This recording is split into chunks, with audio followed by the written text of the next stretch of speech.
Brett Favre and the Green Bay Packers off to a 4-1 start, first place in the NFC North. Today, Favre will face fellow Mississippi native Jason Campbell and the 3-1 Redskins. Campbell, the reigning NFC Offensive Player of the Week. It's the Packers and the Redskins from Lambeau Field on Fox. Good afternoon and welcome to the NFL on Fox. I'm Kenny Albert, along with Troy Aikman for the Washington Redskins. Good news on the injury front. Both of their starting wide receivers were injured last week. Santana Moss did not play in the game against the Lions. Antoine Randall was hurt during the first half.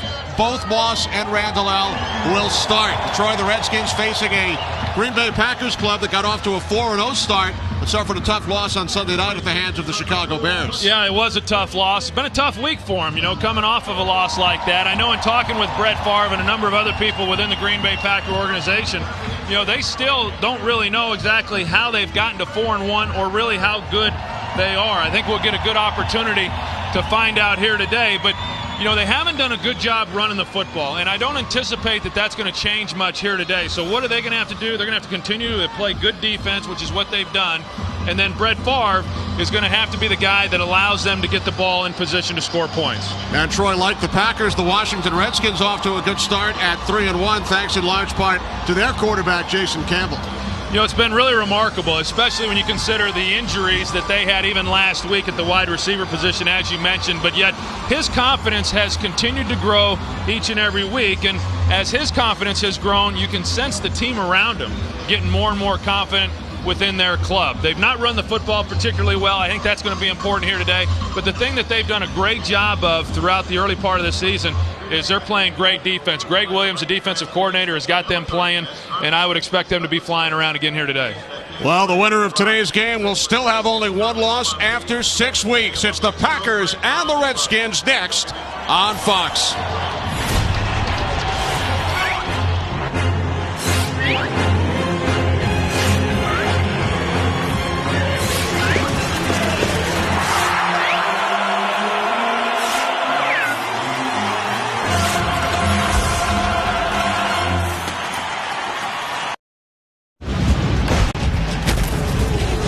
Watching Fox Sports, broadcasting in HD, and presented by DirecTV. Fox Sports welcomes you to the following presentation of the All League.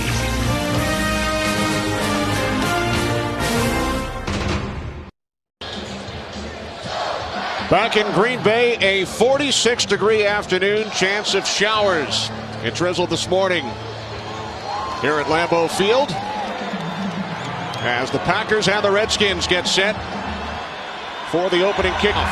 Just Washington out with a hamstring injury, so 12-year veteran Randall Joffrey will start.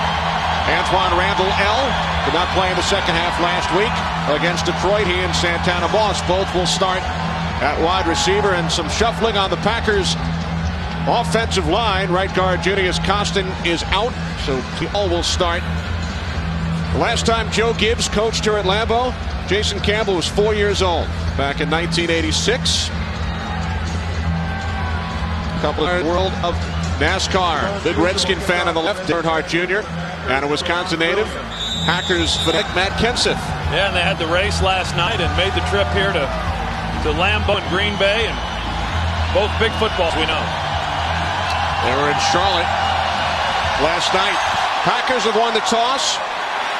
Short kickoff by Sweezan, taken at the 9 by Tramon Williams. And Williams stepped at the 5-yard line, so Brett Favre will lead the Green Bay Packers out onto the field. 3 consecutive 300-yard games for Favre. Troy, for the first time in his career. Yeah, that's really remarkable when you consider that here he is getting ready to embark on the all-time passing leader in the history of the game. That he's only done that for the first time. And in fact, in talking with him just yesterday, he said that he's only thrown for 400 yards one time in his career. Wow.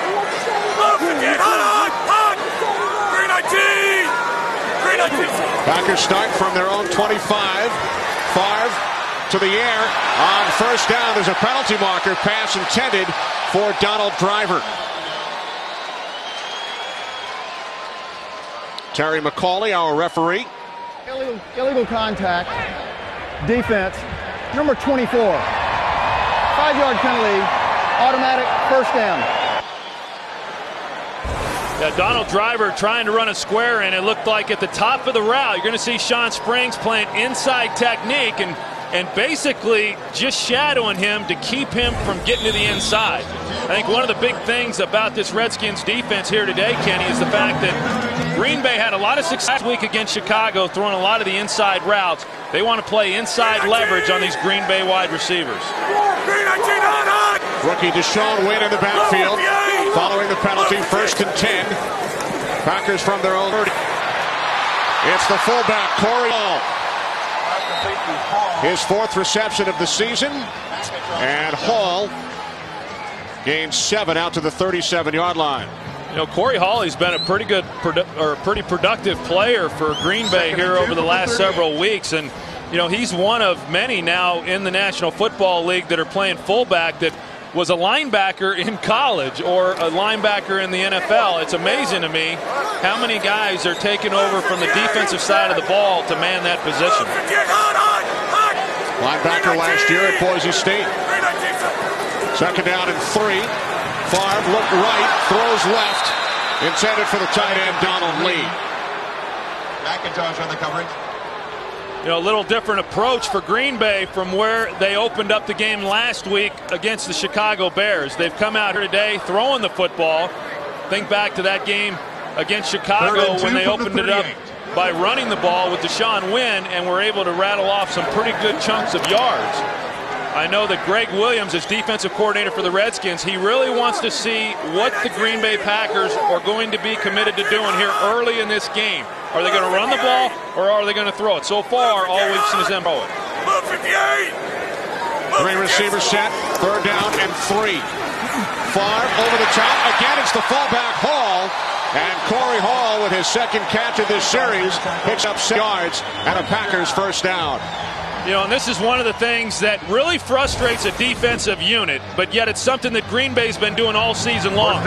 As a defense, you think you've got everybody covered down the field, the wide receivers, and then when the quarterback is patient and comes underneath to his checkdowns, as Brett Favre does here to Corey Hall, and you pick up a 1st down, that's demoralizing for a defense.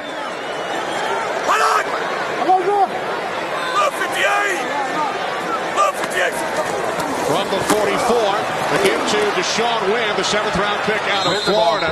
And he's forced back after a short gain of 1. Well, maybe that's why they didn't run it so much there early in the game. The first few plays, they finally run the ball, and they don't get much out of it. And yet, you know, there's this talk that, you know, hey, if Green Bay is going to ultimately be the team that they want to be late in the year, then somehow they've got to run the football better. I know that Mike McCarthy, he wants them to run the football better. He wants more balance. But the one thing that they have done is if it's not working for them, they haven't continued to bang their head against the wall. They'll let Brett Favre try to manage the game and be patient with his throws. Favre on 2nd and 9, the toss to Wynn, and he is into Redskins territory. To the Washington 48, gain of 7. You know, Deshaun Wynn had an interesting week this week because of the success that he had last week, and then he came up with cramps and was pretty limited there in the 2nd half after he had been so productive in the 1st half. And I know he has spent a lot of time this week hydrating himself with Gatorade. He has said that he's going to have Gatorade on the sideline with him throughout this ball game as well. Coming off the national championship at the University of Florida last season. 3rd down and 2. Favre pump fakes. Now throws to the outside, and it's knocked down by Sean Taylor. Pass intended for the rookie, James Jones. Well, Sean Taylor, he's had to take a little different approach to how he plays the game this year. Greg Williams has got him very, very deep in coverage, and he's going to be driving on this ball. You can see where he started right there at the numbers. He's got great range, and so for him to be able to go from the numbers and drive downhill on that ball was very impressive. Should have had an interception. John Ryan punting for the first time, and a fair catch called for at the 10-yard line by Antoine Randall. 38-yard punt by Ryan. Jason Campbell on the Redskins offense coming up.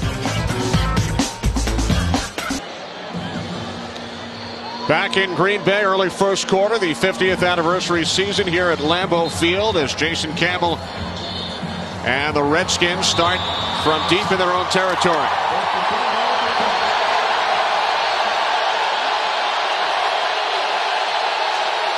Campbell making his 12th NFL start. He has Clinton Portis in the backfield. The toss to Portis on first down. And Portis knocked out of bounds by Nick Barnett as we say hello for the first time this afternoon to Pam Oliver. Pam. Hey, Kenny. Jason Campbell, poor Jason Campbell, can't get a word in edgewise with fellow Mississippi native Brett Favre. As you know, he famously dropped by Favre's Hattiesburg home over the summer, and Favre wasn't home, and to this day, Campbell doesn't consider that anything unusual. He told me earlier this week, it's not like I'm a stalker or anything. We do that all the time in the South. At least Favre is aware of the kid. He calls him a good young quarterback with a very big arm. Well, they always break into people's houses in the South. Is that what you're saying? Here's Portis, and he picks up the first down. My question to you, Troy, have any young quarterbacks ever just dropped by your house? You know, I don't know that I want to answer that because unfortunately not. Of course, I don't live on a big 500-acre spread, you know, like Brett Favre. He makes it a little bit difficult for visitors to get in and see him.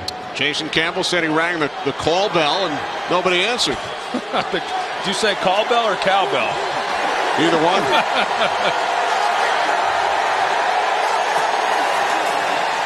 From the 22.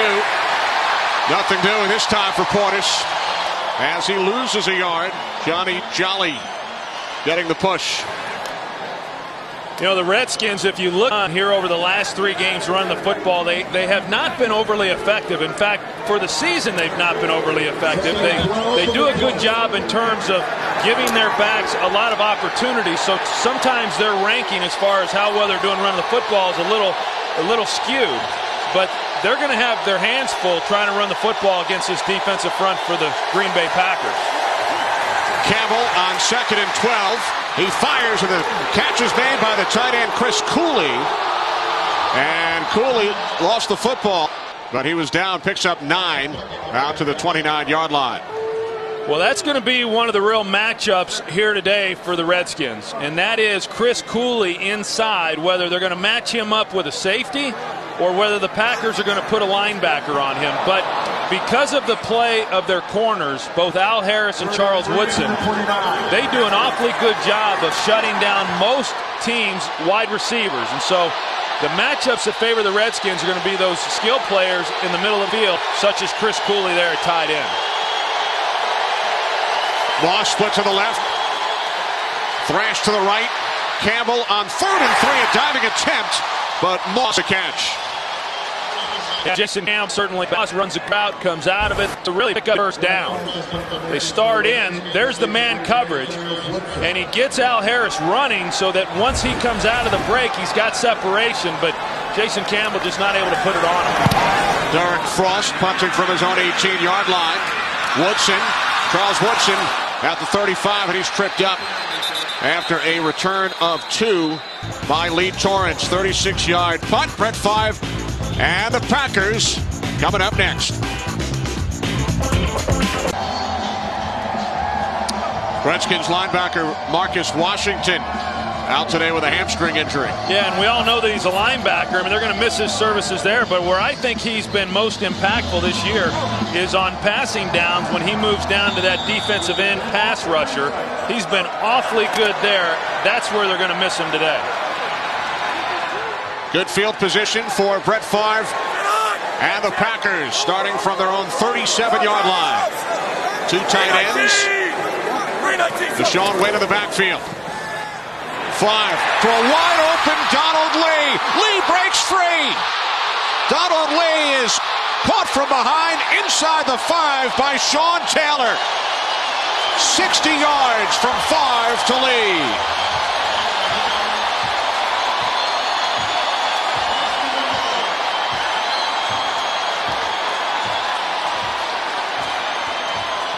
You know, if you take a look at where these safeties are right here, they're playing deep, and so you're going to see them get down the middle, and that's where the weakness is to this defense.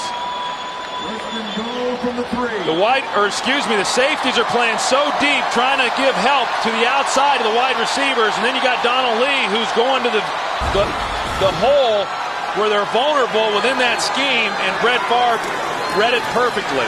The toss to Deshaun Wynn, and Wynn takes it into the end zone for a touchdown.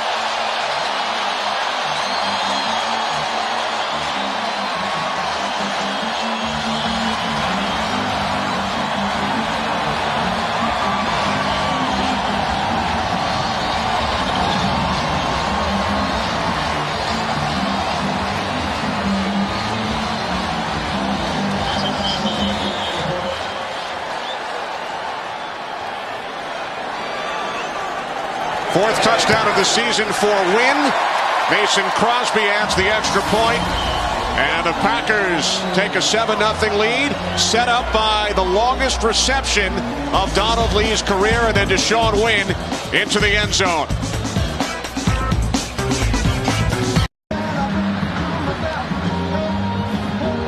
Seven 7-0 lead for the Packers. A two-play 63-yard drive. The 60-yard catch and run by Lee. Biggest offensive play for the Packers this season. Yeah, and that's got to make them all feel real good. I know Brett Favre was saying that they've just not been able to create any big plays in the passing game. Well, that big play set up the touchdown. Rock Cartwright on the return for the Redskins.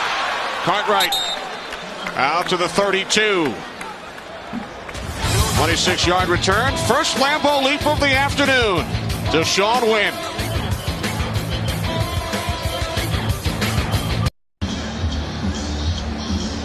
Brett Favre and the Green Bay Packers won their first 4 games of the season. Lost to Chicago on Sunday night. Looking to make it 5-1 heading into their bye week. Off to a good start today. Jason Campbell and the Redskins start from their own 32. Mike Sellers, Clinton Portis in the backfield. Off the play fake. Campbell rolling right. He dumps it off to the tight end, Cooley.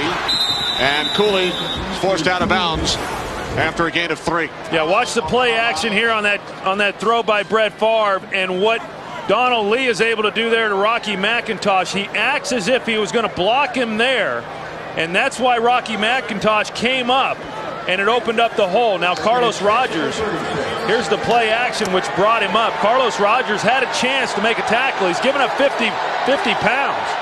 Trying to bring him to the ground. No excuse. Should still have been able to do that. But just well-executed play there by the Packers. Play action on 2nd and 6. Campbell to the outside, and it's broken up. Knocked down by Al Harris. Santana Moss, the intended receiver, as we check in with Kurt Menefee in Los Angeles. Kurt. Well, guys, the Eagles can only play well in games where someone has an ugly uniform on. That's the Jets they're taking on. Kevin Curtis, 75-yard touchdown reception, his 4th of the season. His other 3 in that game against the Lions, where the Eagles wore the ugly unis. Back in 7 minutes or less, Kitty, Troy, and Pam. All right, Kurt, the Jets wearing their throwback uniforms, going all the way back to the days of the New York Titans. Yeah, I mean, the Eagles, this is a big game for them. I mean, 1-3 coming into it, and the way the Giants are playing, and the Redskins and Cowboys, it's a chance for them to get back in the hunt. Here's Portis out of the backfield, and Clinton Portis has a Redskins first down. Clinton Portis is one of those guys that I've just always been impressed with, and you see him limping off just a little bit. He injured his knee a few weeks back in the New York Giants game, and then he re-aggravated again last week. It looks like that tackle may have caused him to re-aggravate it again.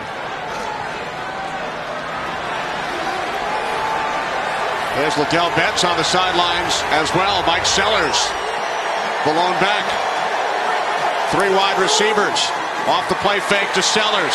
Campbell with time, and the pass is caught by Randall, and Antoine Randall tackled by Atari Bigby, but not before he picks up another Redskin first down.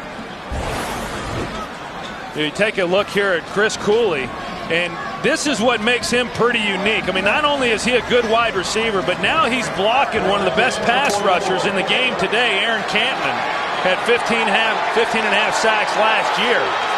And Jason Campbell showing great patience on that throw not forcing anything down the field.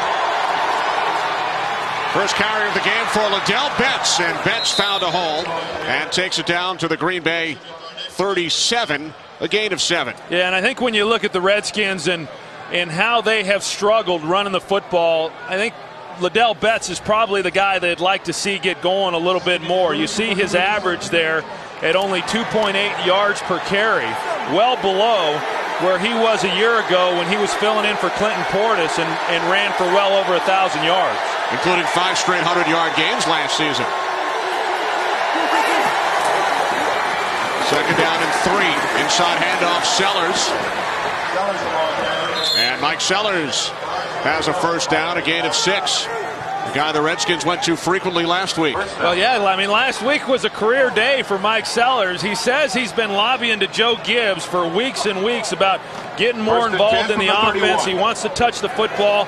You know, I know in talking with Al Saunders, he said that he's a blocker first, a receiver second, and a runner third. Well, I don't think that Mike Sellers agrees with that, and at least here over the last 2 weeks, he, in my opinion, has really been more of a runner. Off the play fake to Portis, who's back in the game. Campbell couldn't find anyone downfield. Here's Cooley. Cooley inside the 20, the 15, the 10. And is knocked out of bounds by Nick Barnett at the Packers 3, a 28-yard pass play. Yeah, and it looked like Chris Cooley, he's going to engage as a blocker first. And so A.J. Hawk, who would have been covering him, just figures that he's not going to go out on the route. And then Chris Cooley goes out and picks up a pretty good gain. Obviously, there's nobody out there then to take him. Actually, it was not A.J. Hawk. It was Brady Papinga who was locked up with him man-to-man in coverage, but didn't stay with him when Cooley showed that he was blocking. First and goal from the 3. Portis bottled up, forced back.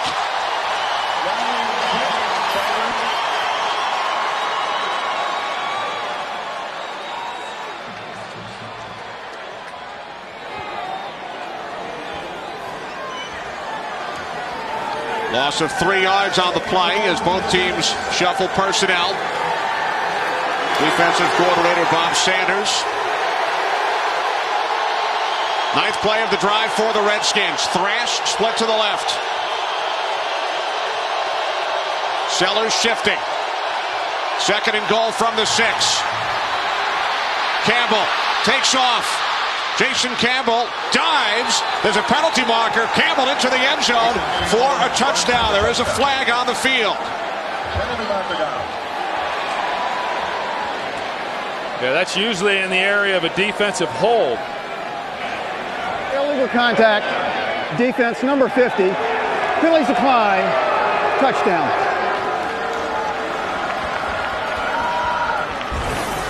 You know, Jason Campbell, here's where he's continuing to show the poise each and every week. He wants to get the ball down the field. Not really a big scrambler, but he's certainly capable of it when he does.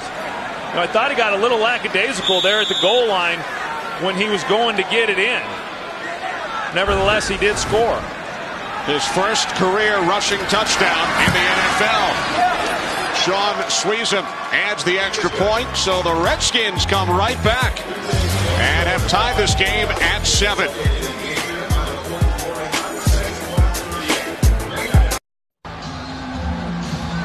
Jason Campbell and the Redskins march down the field following the Packers touchdown. Campbell 4 of 5 on the drive in the air, and then he scored his first career rushing touchdown. You know, I think that's important when you're playing on the road, and Green Bay has the quick score on 2 plays when they had the ball in their last possession to come back and answer that. You know, that's a big drive there for the Redskins on the road. Sweezum's kickoff taken at the 8 by Williams. Tremont Williams across the 25, taken down at the 26-yard line by Rock Cartwright. 18-yard return. Well, today a travel day in the American League.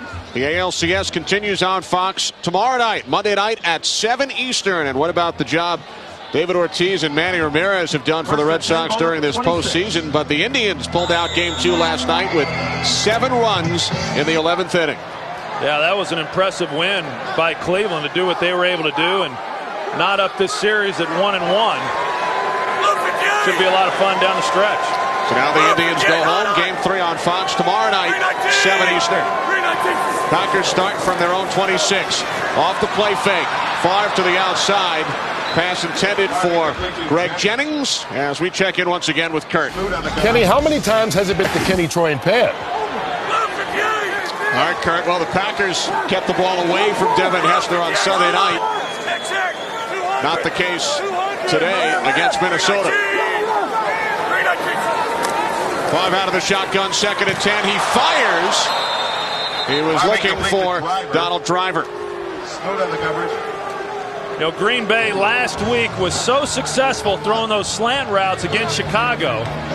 And I know Washington was going to do everything that they could in this game to try to take that away. Not that Green Bay's not going to be able to complete some of those slant passes, but you're going to see Washington playing a little bit more inside technique with their corners to try to keep them from having free releases and free runs on the slant and far putting the ball into their hands. 3rd down and 10. Packers have to get to the 36 for a first down. 3 wide receivers. Favre on 3rd and 10 hits Vernon Morency out of the backfield, but he's only able to gain 7, needed 10, so the Packers will punt. Yeah, and that's a real good example of really what Brett Favre has had to do throughout this season.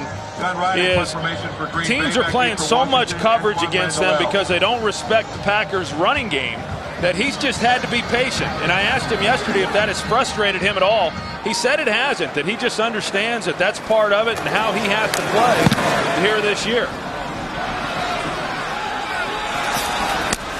Fair catch called for at the 28-yard line by Antoine Randall with the Packers and the Redskins tied at 7.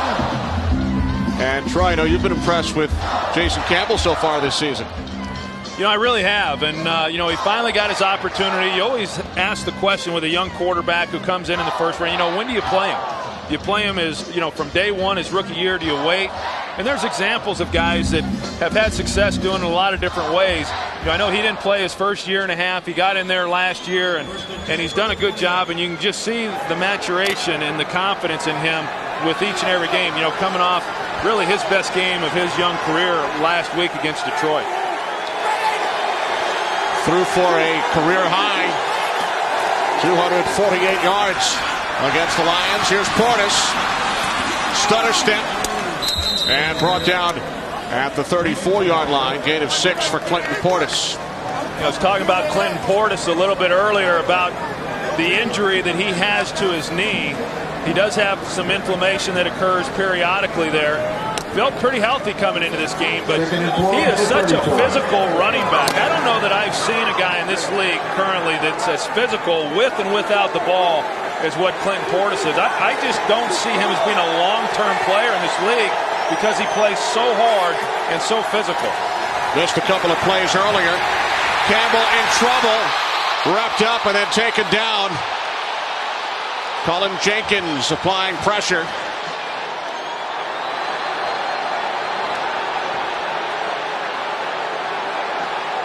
And the question is, sack or did he get rid of the ball in time? It looks like it will be an intentional grounding. Offense number 17. 10-yard penalty. Loss of down. 3rd down. Now you got to take a look. Now he's going to have to get outside the tackle box there where it began. Now does he get out or is he in the pocket? He is in the pocket. And then the ball also has to get not necessarily across the line of scrimmage, but within the vicinity of the line of scrimmage. I think that he was called more there for not getting outside the pocket. 3rd and 14 from the 24. Obviously, Joe Gibbs doesn't like the call.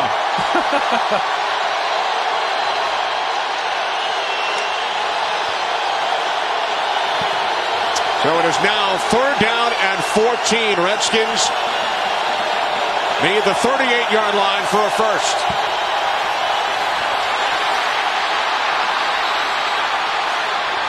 Campbell throws, and the catch is made by Chris Cooley. And he is right around the first down marker. You know, Aaron Campman, as I was talking about a little bit earlier, really a great pass rusher. He's going against Todd Wade. And you're going to see him come off the edge there, 74, which causes Campbell to step up into the pocket. And you can tell by the way Campbell comes out, he's not really a runner. And by that I mean he's looking to get the ball out of his hands for an open receiver. Finds Cooley, and there's a nice first down. Cooley's 4th reception of this first quarter. From the 38, off the play fake. Campbell looking for Cooley again off his fingertips. A.J. Hawk on the coverage. This front 7 for Green Bay, they really do a good job of bringing pressure and getting after the quarterback. And this was a close one. Close to being a real big gain here for Washington, just off the hands. Off the hands there of Chris Cooley. But there's the pressure. They brought Brady Papinga as well as Nick Barnett inside. Barnett was able to get there, but not until after Campbell got it out of his hands. 3 wide receivers, Randall L. in the slot. 2nd and 10, inside handoff, Portis. Portis out to the 44-yard line as he gains 6. Pretty good idea of the type of moves that Clinton Portis has. You know, I was asked yesterday, Kenny, what I thought about the trade that took place several years ago between the Denver Broncos and the Washington Redskins, the Champ Bailey Clinton Portis trade. And, you know, I think both teams really benefited from it. You know, Mike Shanahan has had the ability to find guys that can run the football. Redskins certainly like to run the ball, but, you know, I wonder what Clinton Portis thought of that, because the yards have been a lot harder to come by here in Washington than what they were those first 2 years in Denver. A rare trade of superstars in the NFL. Campbell backpedaling on 3rd and 4. He's in trouble. Throws it across the field, out of bounds, up into the stands.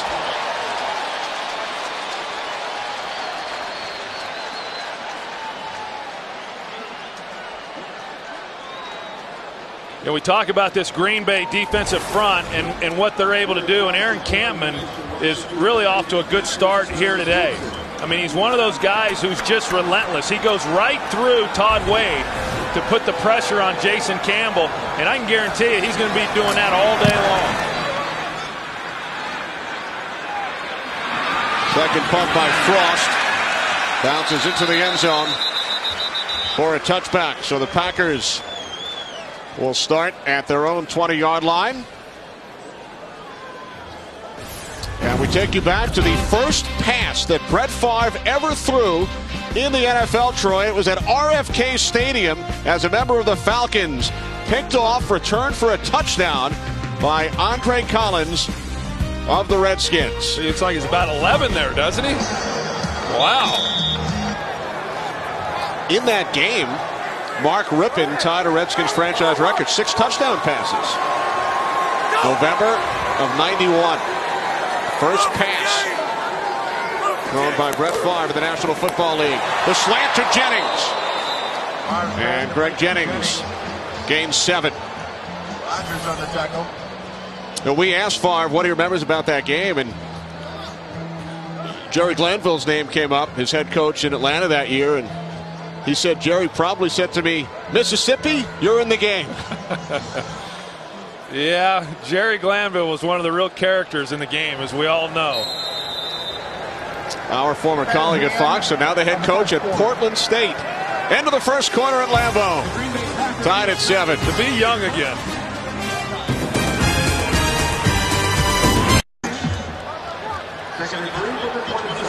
The rain has started to come down here at Lambeau Field as we start the second quarter. Kenny Albert, Troy Aikman, Pam Oliver.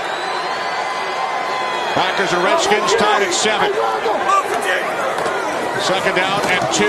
Deshaun Wynn.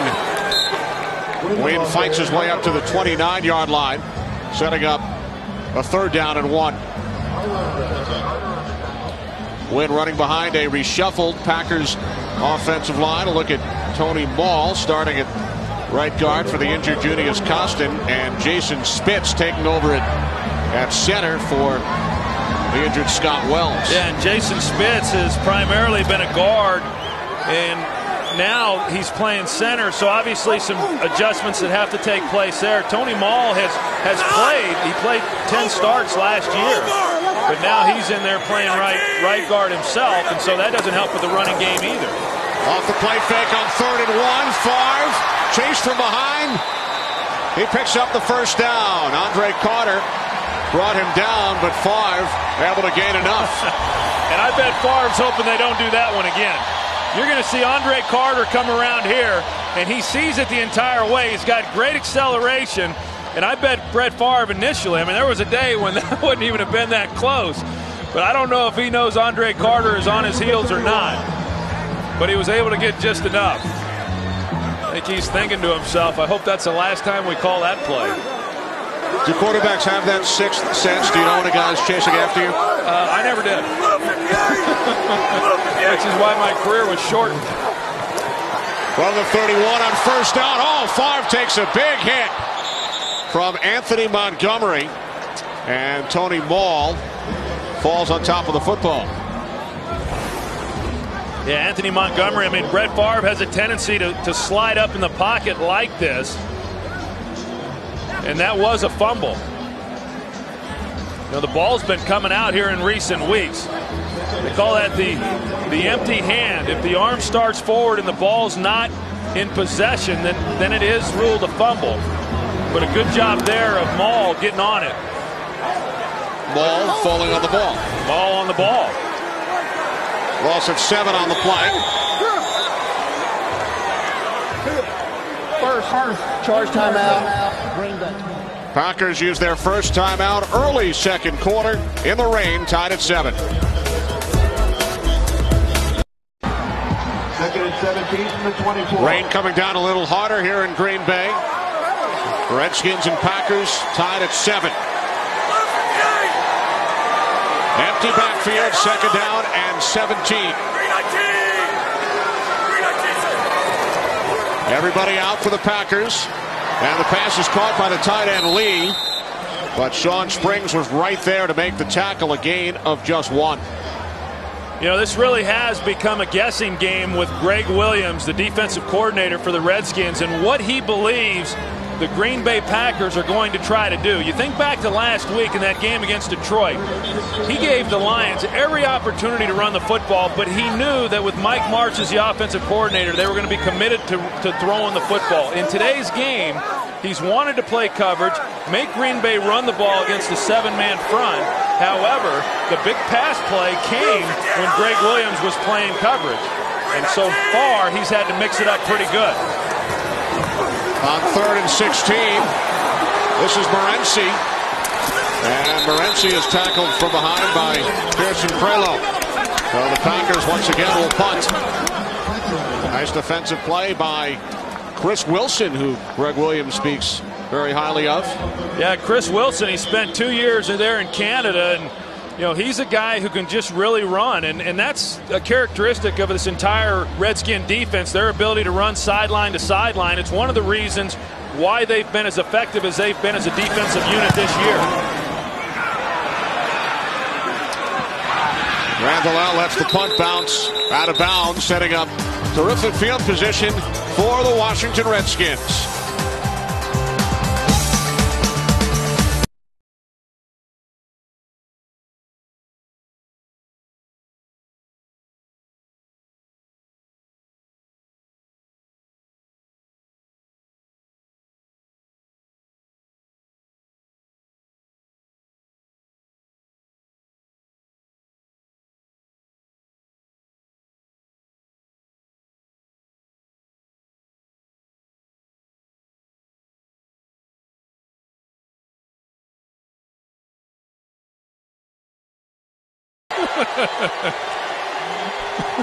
Santana Moss in motion. 1st and 10 from the 40. Clinton Portis. First down and more. All the way down to the Packers 40-yard line. Finally tackled by Nick Collins. I think that's an element of Clinton Portis' game that he probably doesn't get as much credit for as what he probably should. His ability to catch the football, and obviously then once he gets out in space, he's really dangerous. But, you know, watching him right now, we saw him limp off a little bit earlier with what appeared to be the re-aggravation of of the knee that's been bothering him. And even right now on that run, he doesn't look like he's running like the Clinton Portis we're used to seeing. On the Packers 39, it's Portis again. Brady Papinga makes the tackle, gain of 2. I know last week they were so dependent on Jason Campbell, and he really responded well with the way that he played and threw the football, and was able to move the team down the field and score points. But I just know that Joe Gibbs wants to run the football much more effectively than what they've run it here over the past, really the entire season, but especially here over the last 3 games. Mike Pacillo, number 62, an eligible receiver. Off the play fake, Campbell to Sellers, but Brady Papinga was right there. Gain of just 1 as we check in once again with Kurt. Kenny, for Packer fans. I think, Kenny, you look back at last week's game. I mean, Green Bay really had them on the ropes, and sometimes for a team, a win like that, as improbable as what it appeared at one time, can really propel a team into great things. And we may be looking back on that win by Chicago saying that's what got them going. 3rd down and 7. The pass was deflected and then intercepted by Charles Woodson. Randall L. trying to wrestle the ball away, but it is ruled an interception, first of the season for Woodson.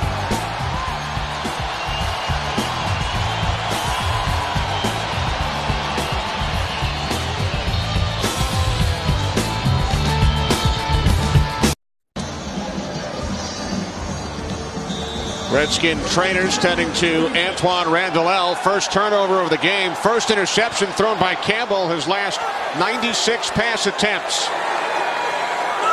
So the Packers start from their own 26-yard line. Favre's pass was batted, incomplete, intended for Donald Driver.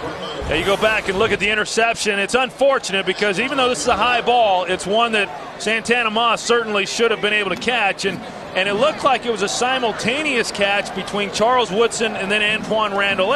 If that is the case, then the ball maintains in the possession of the Washington Redskins because a simultaneous catch goes to the offense. But that is a judgment ruling by the official. He ruled that Charles Woodson had it, and he's explaining to Joe Gibbs that you, in fact, cannot challenge that call. Cannot challenge a judgment call. 2nd down and 10. Favre off his back foot. Dropped by Deshaun Wynn. To go back to that throw by Jason Campbell, again, it's a ball that Santana Moss certainly should have caught. But, anytime you start throwing balls above the shoulder pads where a guy has to get his hands up, that's what generally can happen, because when it's then incomplete, the ball is going up in the air, and there's a lot of bodies over there that have the ability to intercept it. There's Moss. Packers have to get to the 36.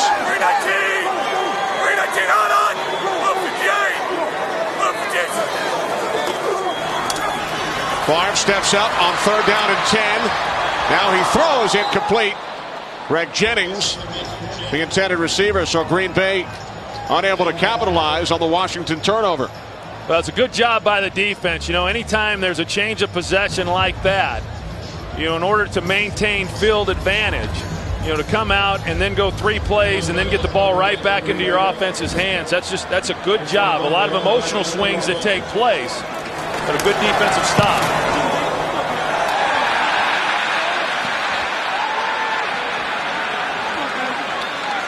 Ball takes a Packer roll. There's a flag on the field, and it finally comes to a halt at the 36-yard line.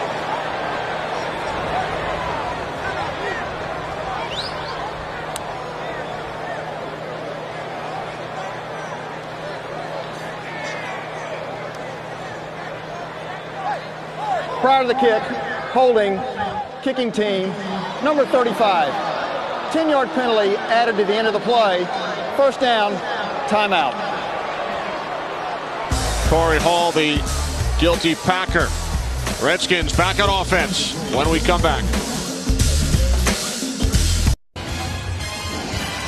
Coming up next week, Week 7, a Fox NFL doubleheader. Get things started with the Built Ford Tough Fox NFL Sunday pregame show beginning at noon Eastern, 9 a.m. Pacific. And the big late game, the Minnesota Vikings will visit Dallas. Big late game today in Dallas with them facing off with the New England Patriots. And I'll tell you, I think that's going to be a heck of a game.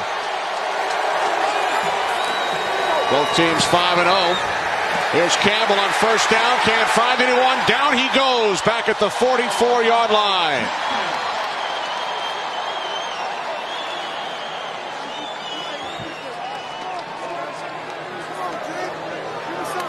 You know, this is a game that Washington feels like they may be able to take some shots down the field. Watch 85 there, Brandon Lloyd. He's going to try to take the deep post. But Jason Campbell just, again, Aaron Campman pushing Todd Wade right back into his face, which didn't allow him the time to turn it loose on a deep throw. And Colin Jenkins credited with the sack. 2nd and 12, the toss. Portis takes it up to the 48-yard line. As we check in downstairs with Pam. Yeah, Kenny, as the weather gets nastier, equipment guys from both teams are getting busier. I noticed the Redskins pulled out the heavier coats. Somebody even ran back into the locker room to retrieve some ski hats.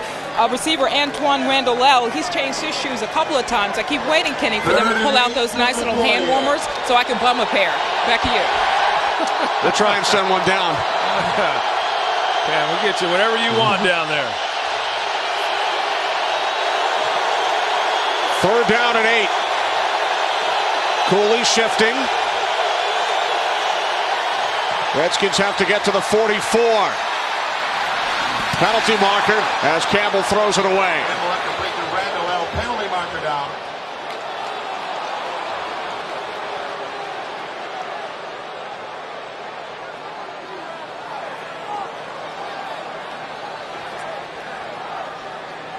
Illegal contact, defense, number 21. 5-yard penalty, automatic, first down. Charles Woodson and the Packers, Troy, lead the league in illegal contact calls. And the reason that they do, there's Charles Woodson, the reason that they do is because they come up and they jam the receivers and they play very physical. Right there, as Randall L's trying to come out of the break, did not really look like all that much. But sometimes it doesn't take that much. They got Jason Campbell outside the pocket, trying to get the receivers running up the field and get right to the first down marker, but a nice first down for the Redskins there on the penalty. In fact, it's the first down they have earned all season via penalty. So the Redskins go from a 3rd and 8 situation to an automatic first down. Yeah, and on the other hand, the Green Bay Packers, I mean, they have given up a few first downs because of penalty. And again, I mean, that's really the style of this defensive unit. And they're exceptional corners. Al Harris and Charles Woodson are outstanding. But when you're going to challenge receivers, play aggressive and physical, as disruptive as that is to an offensive group, sometimes you're going to have those types of competitive penalties. 2nd down and 6. Inside handoff to Betts. And Liddell Betts takes it down to the 41-yard line. Gain of 3 on the play. You know, Charles Woodson came here last year and had a terrific season and had 8 interceptions and, in my opinion, should have been in the Pro Bowl. And, you know, his first 4 years in Oakland, he was in the Pro Bowl. And then he had some injuries in Oakland. And to be honest with you, when he came to Green Bay, I thought he was kind of winding his career down. But he's running well right now. I talked to him the other day. He says he feels as good as he's felt in a long time. And he's playing very, very well. He led the NFC last season with 8 picks. 3rd down and 3. Campbell bounces away from Randall L.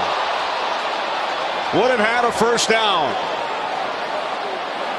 You know, you think back to last week and the game that Jason Campbell had. Part of that is getting into a rhythm and completing passes. Well, he's had a couple opportunities here in this game where the receivers have let him down a little bit. Antoine Randall fails to catch that one. They would have picked up the first down. Fortunate that it was not an interception. And then the one Santana Moss let go through his hands, which was an interception. We highlighted both Moss and Randall in our open. Both injured last week, both in the lineup, but having trouble catching the football today as the Redskins are unable to keep the punt out of the end zone. Good effort by Lee Torrance. I've been watching the show, yes. And he's still working for Fox, doing a little baseball, and he goes by the name of Dick Stockton. Not sure he's ever been compared to Kelsey Grammer before. I don't know what all that means. But although they both spent a lot of time in Boston. Bubba Franks unable to make the catch. You know, if you did have cable cam in your house, we could watch you watching back to you. You know, I don't want to think of what exactly anyone would be watching if I had cable cam in my house. You know what I'm saying? Apparently not. We need that windshield wiper again. So no cable cam and no young quarterback stalking you. 2nd and 10. Favre does a 360. And now he fires downfield. And it's nearly intercepted by Sean Taylor. Pass was intended for the second-year receiver out of Western Michigan, Greg Jennings. Yeah, this is a ball that Brett Favre tried throwing a little bit late, and Sean Taylor had a great opportunity, obviously, to make the play. Those are catches that these guys don't spend a lot of time working on, you know, over the shoulder like that. But having said it, it's one that he certainly should have been able to bring in.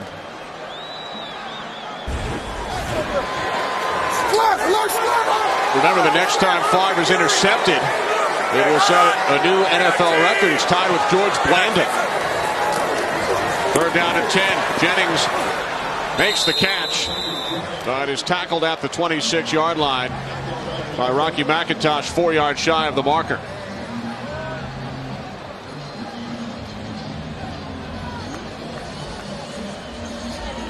And Brett Favre playing his first game today, Troy, as a 38-year-old. Celebrated a birthday on Wednesday of this past week. In fact, he shares his birthday with Dale Earnhardt Jr., who's here today. Dale turned 33 on Wednesday, and Brett turned 38. Fair catch called for by Randall L. at the 37-yard line. Game 3 of the American League Championship Series coming up on Fox tomorrow night. From Cleveland, Joe Buck, Tim McCarver will have the call. They worked late last night into the wee morning hours on the East Coast. Game ended about 1:15 a.m. Eastern Time. Series shifts to Cleveland for Game 3 tomorrow. Now I have a question for you. I mean, do you look up all this information about whose birthdays are when, or do you have somebody who puts all this together for you? As I told Tony Siragusa last week when he asked me the same question on the air. Don't tell me Siragusa stole my question. I spend many hours in a dark room during the week researching this stuff. First down. Found that one last night. 11 yards for Portis. 1st and 10 from the 48. Under 5 minutes remaining, second quarter. With the Packers and the Redskins tied at 7.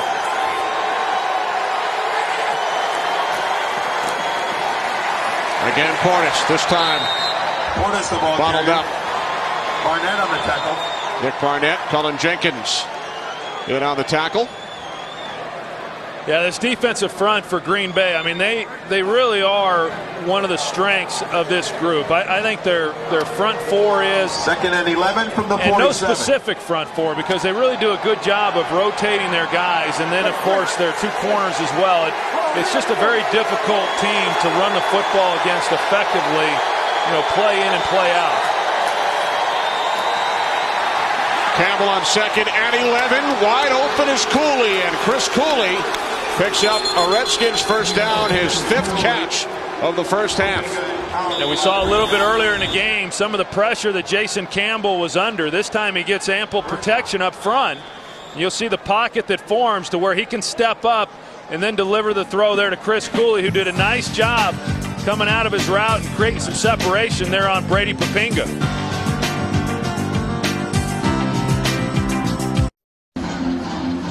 Cullen Jenkins of the Packers shake it up. Redskins have also lost Their starting right tackle, Todd Wade, out with a groin injury, replaced by rookie out of Maryland, Stefan Heyer. Yeah, Stefan Heyer, his story is somewhat interesting. He started all 4 preseason games at left tackle, had never played right tackle, and then in week 1 against the Dolphins, when John Jansen goes down, he played right tackle and played actually very well in that game. Campbell again finds Cooley, his 6th reception, another Washington first down, a gain of 12. Yeah, so then you're going to see Stefan Heyer right here at right tackle, and the job that he does picking up the blitz. Brady Papinga trying to take the inside gap, and then he collapses it just as you're supposed to do. I mean, for him to be able to do what he was able to do in week 1 against Jason Taylor, one of the premier pass rushers for the Dolphins, and then come in here today and see those types of things, you can tell this is a smart player. From the 25, Campbell hitting Liddell Betts, and Betts picks up another Redskin first down with 2:45 remaining in the half. Yeah, and I think that right now, Jason Campbell, you know, he really wants to get some easier throws so he can get into a little bit better rhythm. I know that, you know, as a quarterback, sometimes you want to take some shots down the field, but if you never really get into a rhythm in the ball game, it's hard then to get completely comfortable and get confident with what it is that you're seeing. Right now, Al Saunders is calling some things to allow that to happen. Taken out to the 10-yard line by Sellers. And 9 of 11 completions today for Campbell, Troy, have gone to the tight end Cooley and the running backs. Yeah, and that, again, I mean, that was the matchup that Al Saunders felt that they needed to take advantage of because of how good the Green Bay Packer corners are. Those were the matchups that were going to favor the Redskins.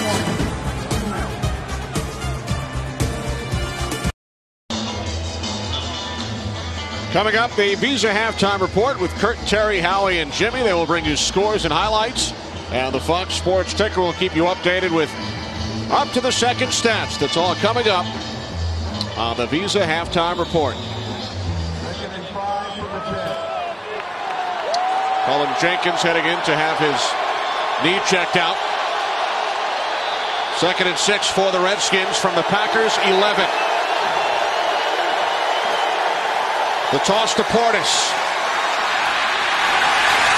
Charles Woodson coming up to make the play.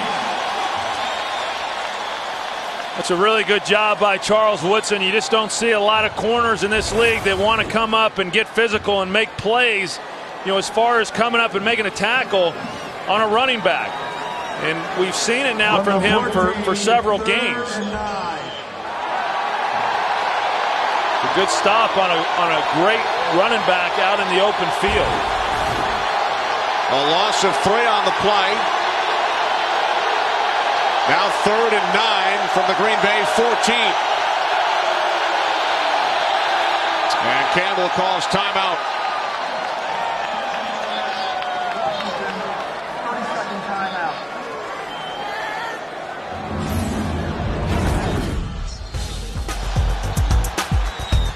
Redskin receivers unable to hang on to the football today. Well, they've had a couple problems, and you wonder how much has the rain had to do with it, you know. And maybe on some of them it has. I don't know that it did necessarily there on the one that Sean Taylor dropped, but, you know, maybe for Santana Moss, the one that went through his hands on the interception, and then the one that Antoine Randall L. failed to catch that would have given the Redskins a first down, you know, so many times these guys, you know, they got these gloves and they've gotten better and better. The gloves have over the years that they're so tacky that I really don't think the rain is much of an issue in these types of games for the wide receivers. It generally is more for the quarterbacks. But again, in talking with Jason Campbell, he said he almost prefers the inclement weather because the ball gets a little bit more tacky itself.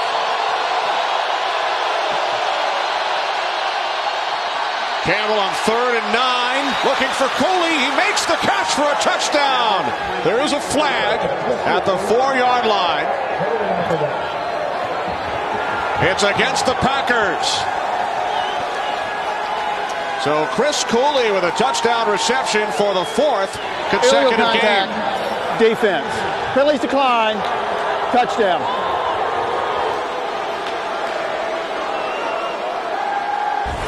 Well, Chris Cooley's become the guy that they look for when they get down here in the red zone, and you see he runs the flat and then up the sideline. Call that the wheel route. Nobody even really went with him to the flat. Therefore, nobody was with him when he turned it up and went to the front pylon of the end zone.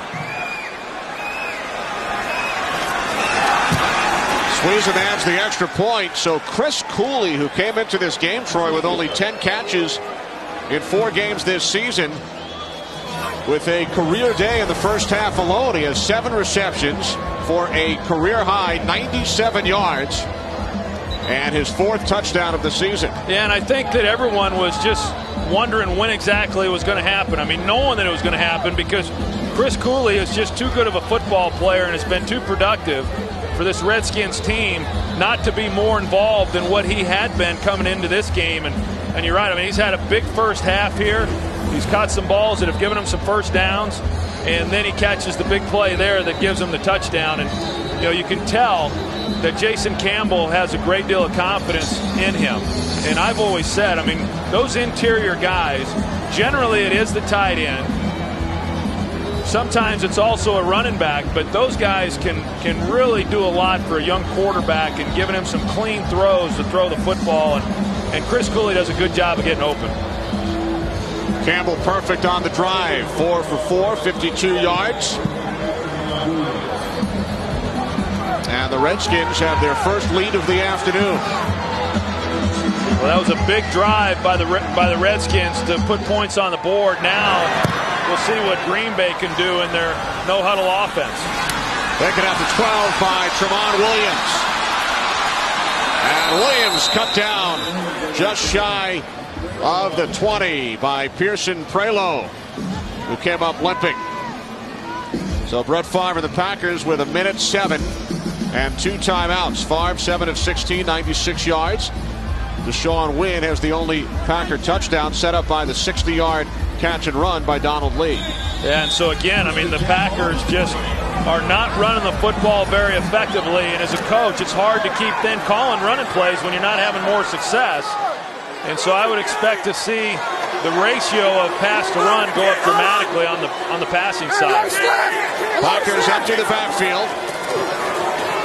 And on first down, Favre's pass is caught by Greg Jennings for a gain of 6, tackled by Rocky McIntosh. And this is an area where I've always felt that Brett Favre is very good when he gets into the no-huddle offense. It didn't work so well for him at the end of last week's game, but generally does a great job. Favre on 2nd and 4, hitting Morency out of the backfield. And Vernon Morency takes it across the 30 for a Packer first down. And Morency remains down.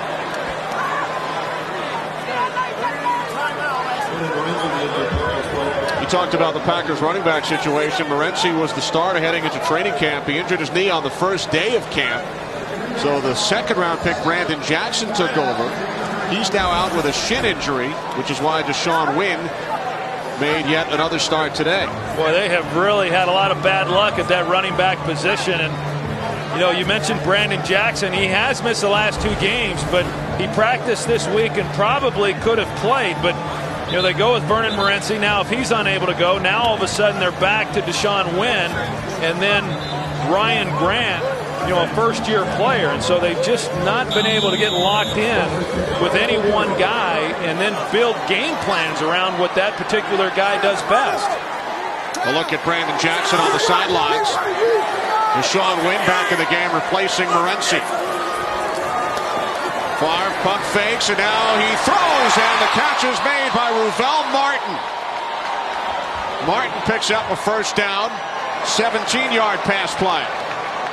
That was a great throw by Brett Favre. These safeties for Washington get exceptionally deep, probably as deep as any safeties in the NFL, and that's why there was not a safety coming over the top until after the catch, Sean Taylor. But a well-thrown ball by Brett Favre, getting it over Fred Smoot's hand, and then into the sidelines to stop the clock.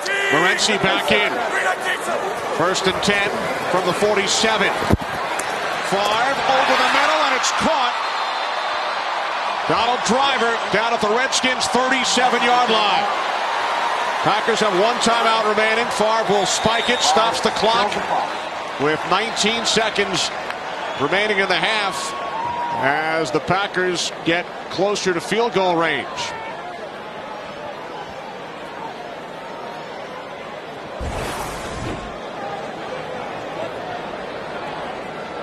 It's just a good job there by Brett Favre of moving around within the pocket and then finding Donald Driver. And really, Donald Driver is that guy for Brett Favre. Whenever he really needs to find somebody in a big moment, Donald Driver is the guy he's always looking for. And that was Driver's first catch today.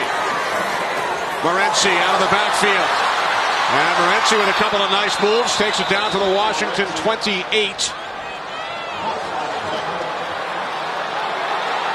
Clock continues to run. Well, they could have called a timeout and taken one more shot, down the field, possibly into the end zone. Can you come away with a touchdown? But they decided not to try that and just run the clock down and be happy with a field goal going in. Packers will send out the rookie out of Colorado, the 6th-round draft pick Mason Crosby, who has hit on 9 of 10 attempts, including a 53-yarder against Philadelphia. Crosby will attempt a 46-yard field goal.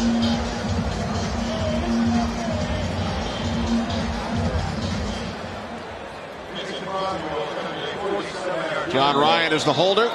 Rob Davis will snap it. Looking to bring the Packers within 4. Redskins call timeout.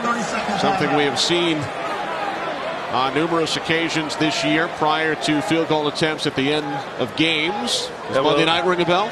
Well, there's a lot of games now. I mean, you can't hardly even watch a college game on Saturday without seeing all that going on. And, at least Washington didn't wait until right before the ball was snapped like we've been seeing. But, I think they've got to do something with that rule. I'd really be surprised if at the end of this season they don't get together, the competition committee, and make some adjustments to where that doesn't happen any longer. How about Nick Folk of the Cowboys hitting twice from 52 yards out in Buffalo in front of a raucous crowd on the road on Monday? That was an impressive job on his part. I was going to say impressive win. I don't know how impressive it was. It was improbable. Well, here's Crosby from 46. It is wide to the left. So Crosby unable to put 3 points on the board for the Packers, and the Redskins lead at the half is 7. Yeah, and I think this is a significant miss, too. I mean, the Redskins went down. They got a touchdown. I've always felt that even if you're behind, if you're able to come away with points before the end of a half, it's significant as to how that carries over into the second half. Redskins lead 14-7. The Visa halftime report is next. Discrepancy when it comes to that, but coming into the game, these are two teams that nobody really, even themselves, knows what to expect from them. But it is a big game because I think that when it's all said and done, I do believe that Green Bay is going to be there, and I do believe that Washington's going to be there. And so now playoff implications become important, and who wins what games. And so this is a game between two evenly matched teams, and that's how it was played here in this first half. What do you expect in the second half? I expect a lot of the same. I think they're trying to still figure out exactly, how it is that they're going to attack them. I think Green Bay's trying to figure that out right now. I don't know that they're going to have any more success running the football in the second half than what they had there in the first half. And, now can they convert on third downs? I think that, you look back to last week, the difference really in that first half for Green Bay against Chicago and the second half was the fact that they just could not maintain the ball on third downs by converting on third downs. That's going to be a real key for them here in this second half. Good question for the Packers coming into this game. Will they be able to run the football, which they did in the first half against Chicago, not in the second half. And Mike McCarthy's club in the first half today ran for only 14 yards. Yeah, and they didn't get many opportunities. But, I think that here we are, into week 6, and we're talking about Green Bay each week about their inability to run the ball. They may never be able to run the ball, and they may just have to change the way in which they do things and continue to rely on Brett Favre. Rock Cartwright on the return for the Redskins. Hurdles out to the 25 4-yard line as we say hello once again to Pam Oliver. Pam. Hey there, Kenny. Joe Gibbs under no illusions. He's figuring this game is going to be back and forth the entire way. But for that to happen, the Packers are going to have to get things going.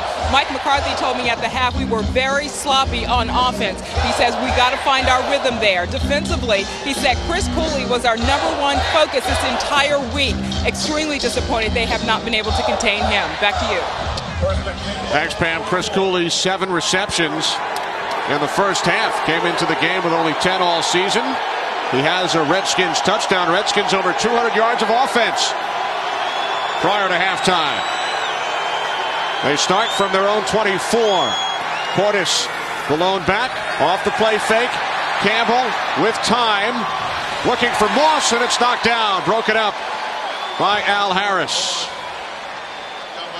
You know, because of all the man coverage that Green Bay runs, they probably see more crossing routes from opponents' wide receivers than any other defense in the National Football League. And that's what Washington was trying to do right there, off the play action to Clinton Portis and trying to get a ball across the field for a pretty good chunk of yardage. But, you know, again, Al Harris and Charles Woodson, they're used to seeing that. They've got great speed, great closing speed. That route didn't look like it had much of a chance right from the beginning. Moss without a catch today. He did not play last week. Inside handoff, Portis.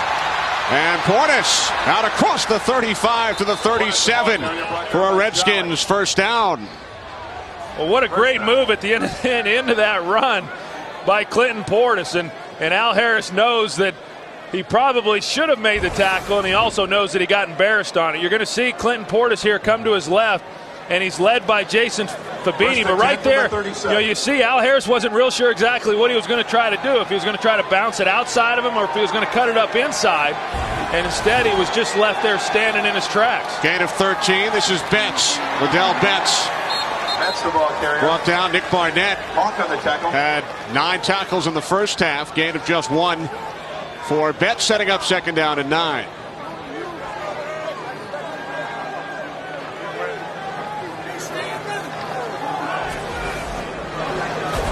Game 3 of the American League Championship Series tomorrow night on Fox, starting at 7 Eastern.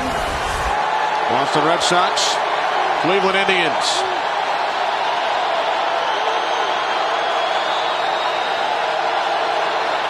Cullen Jenkins back in the game for the Packers. Tweaked his knee in the first half. Play action on 2nd and 9. Campbell to a wide open James Thrash. Penalty markers on the field. James Thrash, his first catch today, and he is finally forced out of bounds after a 40-yard pickup. I'm not sure exactly what the penalty was for.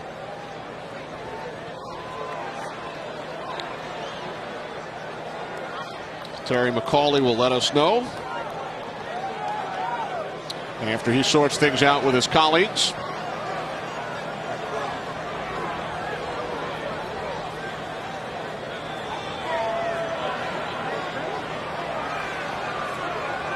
A 40-yard pass play from Campbell to Thrash. There are 2 flags on the field. There are 2 fouls on the play. Pass interference, offense number 83. Illegal contact, defense number 21. Penalties offset, second down. Well, here's a look at it here between the 2. And I could see where one penalty would have been called, but they were both called right there at the same time.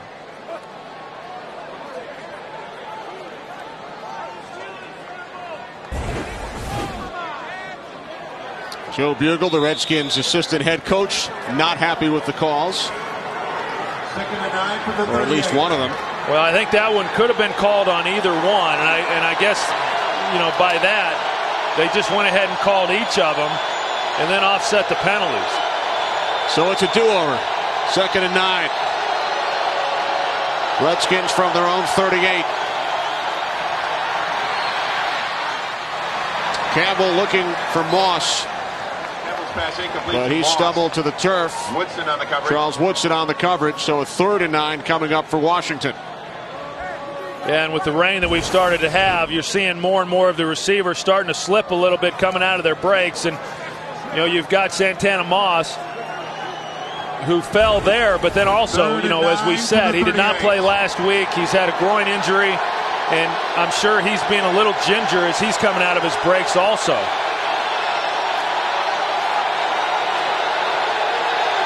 Randall with the only catch by a Redskin wide receiver today. Play clock down to 2. Campbell rolling right, penalty flag on the field. He gets away from Jenkins, he throws, and the catch is made by Brandon Lloyd, close to our yellow first down line, which is unofficial. You know, initially Jason Campbell came out. Formation. Offense. Number 74 was not on the line of scrimmage. And Randall L., as you saw, he got deep, and that's about when Jason Campbell was going to turn it loose, and then Randall L. turned back to the sideline, and then Campbell wasn't real sure what to do with the football.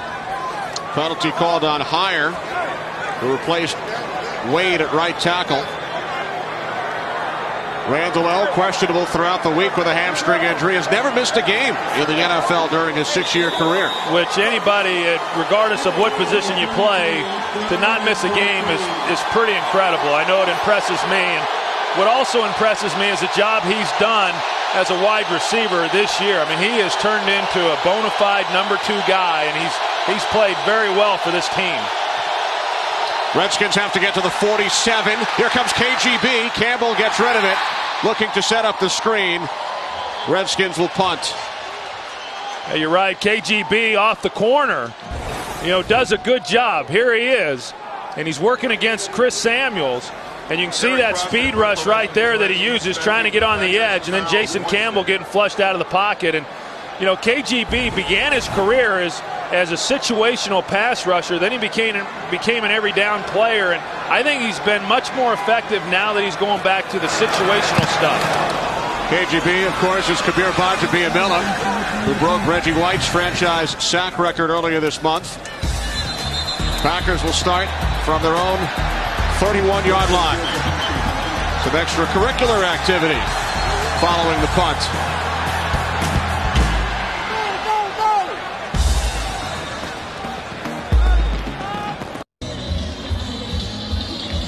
Look back at Brett Favre's rookie season here in Green Bay. That's where he learned how to play as reckless as he does. Just sling the ball around, throw it over your back. Fellow Mississippi native Jason Campbell matching up against Favre for the first time. Favre and the Packers start from their own 31. Morency. You know, although Morenci's only in his 3rd season, he's older than your average 3rd-year player because prior to attending Oklahoma State, he spent 4 years as an outfielder in the Colorado Rockies farm system. Well, that tells you the type of athlete, you know, that you're dealing with there. And, you know, again, they had high expectations for him coming into this season.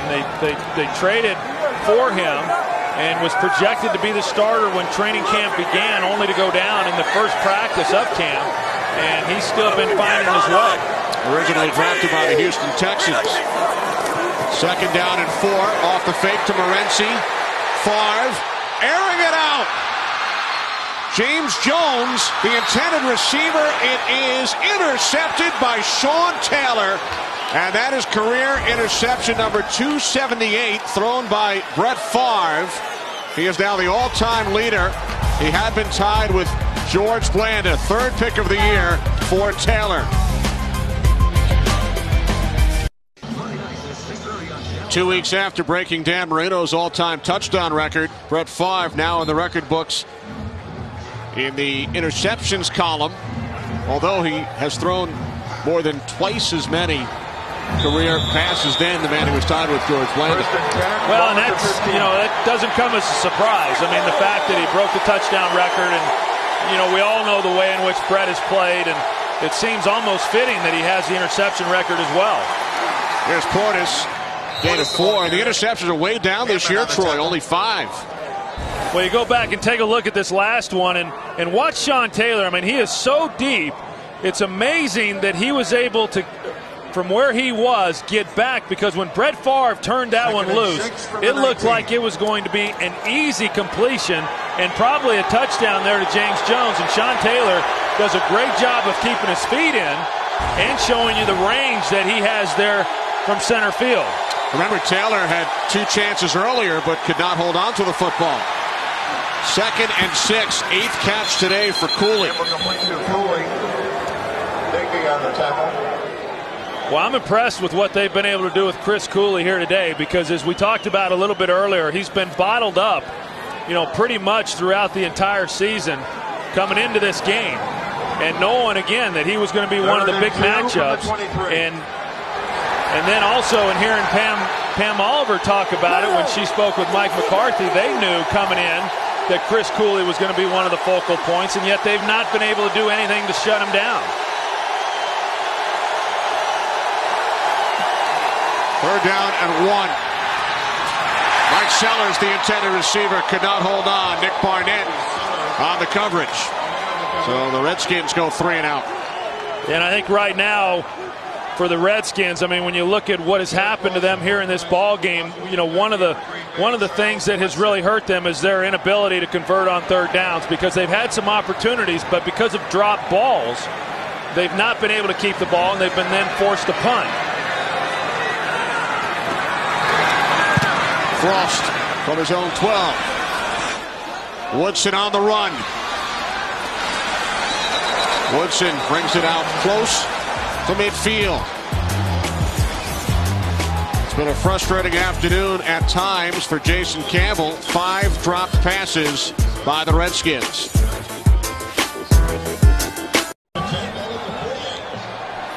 Redskins lead by 7. Packers with their best starting field position of the day. From their own 48-yard line. Favre out of the shotgun on 1st down. Favre takes off, could not find anyone downfield, and he slides at the 45 after gaining 7. Well, he had great protection. Unfortunately, he just had nowhere to go with the football. Again, Washington just playing very deep coverage right now. They don't want to give up any big plays down the field, so the only place that Brett can then go is underneath, but there was nowhere to throw the football there either. Does a nice job of picking up a pretty good gain by scrambling. 2nd down and 3. 319!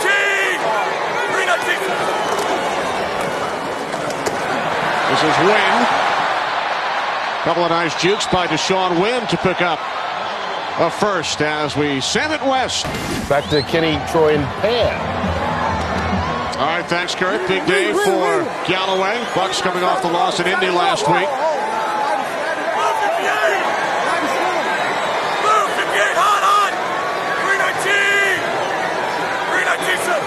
From the Redskins, 39. Favre, look right, throws left to Morency. Not much. I think when you look at this Green Bay's offense and, really try to figure out what exactly, they're about, and what they've not been able to do a very good job of this year is create big plays. And when you don't get big plays, whether that's in the passing game or in the running game, it's then very, very hard to score points. And it's a great example of what's happened in this game. The one big play to Donald Lee there in the 1st quarter is what set up the first touchdown. Since then, they've just not been able to get any big chunks of yardage. Favre on 2nd and 10. The slant is caught at the 32-yard line by Donald Driver. Gain of 7.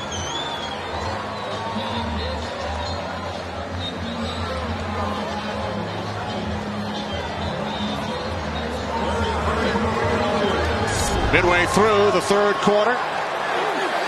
Redskins leading the Packers 14-7. Driver in the slot. 3 wide receivers set. 3rd down and 3. Penalty markers prior to the snap.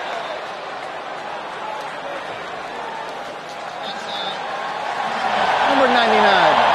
Innovated to the quarterback. 5-yard penalty. 1st down. That's on Andre Carter. Hey, Brett Favre's been using a lot of hard count throughout the game. He came into the ball game using it a lot there in the first quarter. And the Redskins had shown a great deal of discipline not coming off sides. He's been using it here on this possession as well. And then finally got Andre Carter to come on. An automatic first down from the Washington 27. Morency in the backfield, 3 wide receivers.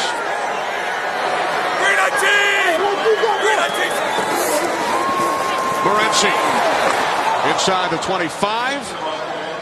Down to the 24-yard line. Gain of 3. Philip Daniels made the tackle. You know, in Washington defensively, a lot like what they did last week, they continue to play coverage. And by that, I mean they're playing cover 2 with the 2 safeties deep, and then saying that we can stop the run if Green Bay elects to run it with a 7-man front. And so it makes it more important now for Green Bay to be able to have some level of success running the football in those situations. Clark to throw on second down, and it's caught inside the 20-yard line by Donald Driver. Gain of 6.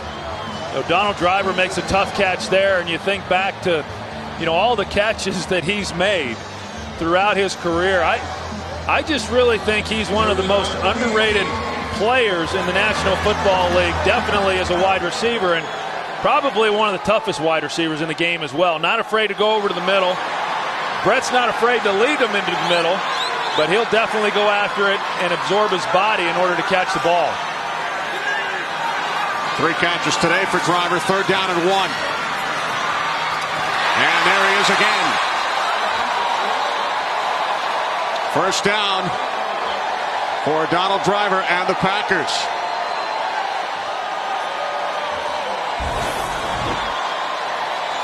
And Brett Favre, he got hit down low there. You see his knee and his legs getting caught up there with London Fletcher. Now you start getting a little bit older. Brett, as you said, 38 years old. Those hits may not look like all that much, but they start taking their toll. 8th play of the drive, longest drive of the game by Green Bay. From the Redskins 16, Morency. Morency down to the 12. Penalty marker, gain of 4. Holding offense number 76. 10-yard penalty, first down. That's the veteran left tackle Chad Clifton, not happy with the call. Here he is right here. Let's take a look and see exactly what it is that he did. He's working against Andre Carter there, and I didn't see a whole lot there. But now if I didn't, I was blocked just like the official was that threw the flag.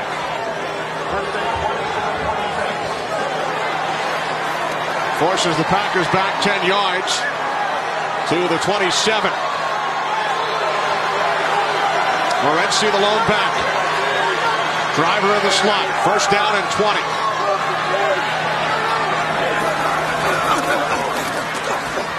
Morency.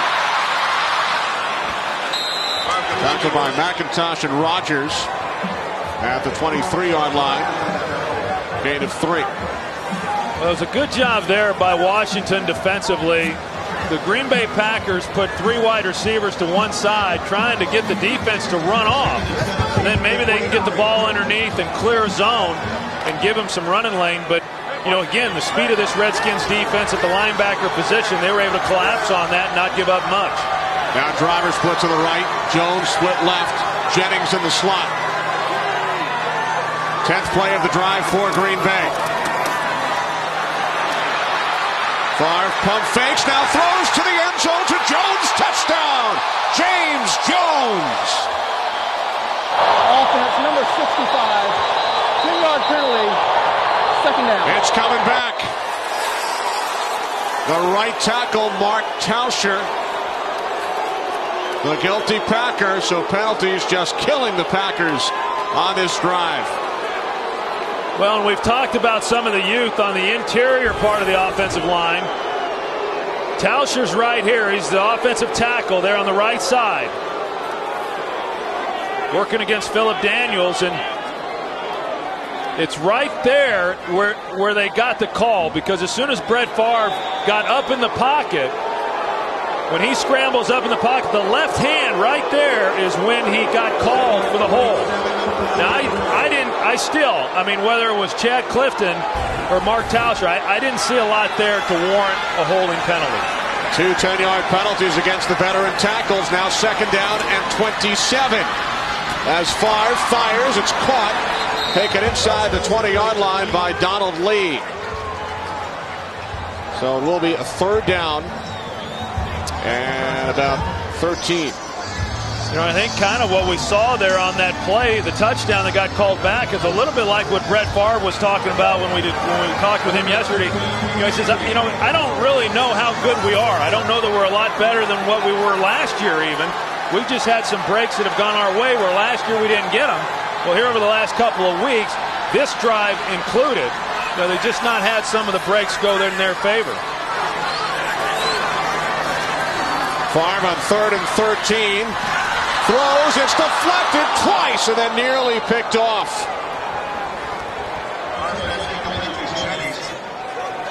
So after all that, the Packers will send out the field goal unit. Well, and I know that's a disappointment right there, not only for Brett Favre, but this entire Packer offense that, you know, they did some good things. They thought they came away with a touchdown, and then to have to settle for a field goal attempt, you know, it was real disappointing, primarily because of the 2 penalties, whether or not they should have been called.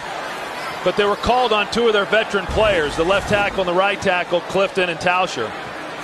So a 37-yard attempt. Crosby missed from 46 at the end of the first half. He hits from 37. But the Packers forced to settle for a field goal. They pulled to within 4.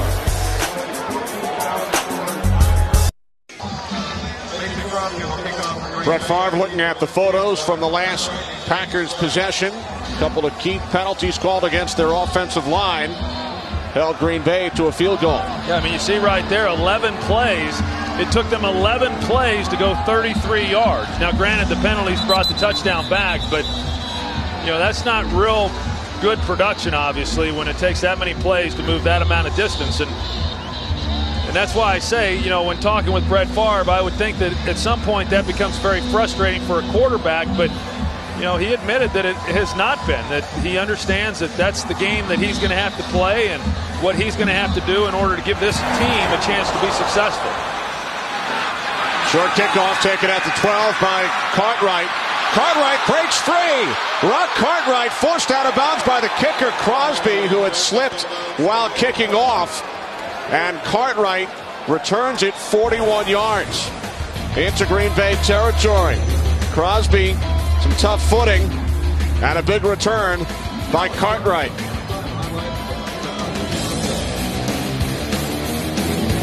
Jason Campbell. I think he was asking Campbell where it was he was supposed to line up.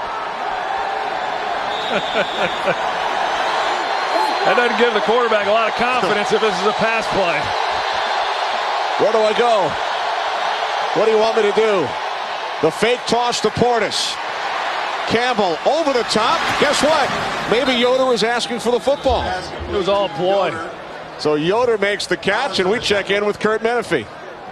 Kenny, if you started Adrian Peterson him up over the Bears by 7, Kenny, Troy, and Pam. All right, thanks, Kurt. Did Jay Novacek ever whisper in your ear? I'll leave that one alone. Here's Santana Moss.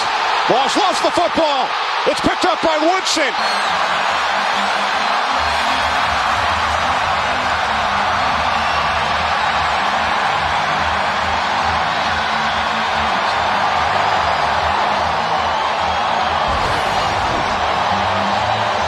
Well, you take a look at it. I mean, he goes to the ground here, and yep, the ball's coming out. Initially, it looked like it just fell out without anybody knocking it out, but clearly was knocked out of Moss's hand before he went to the ground.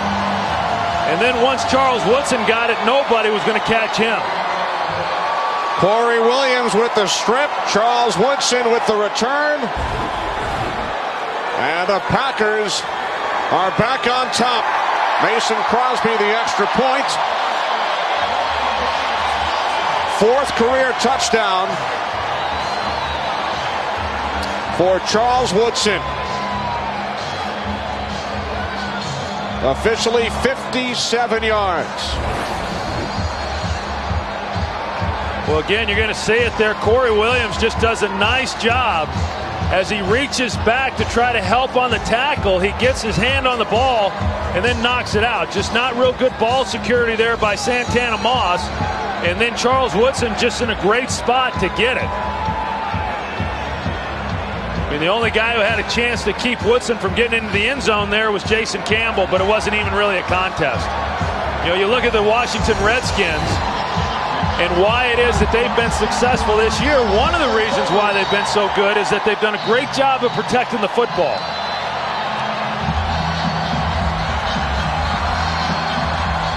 Only the third fumble lost by the Redskins. But it's a big one as Woodson returned it 57 yards.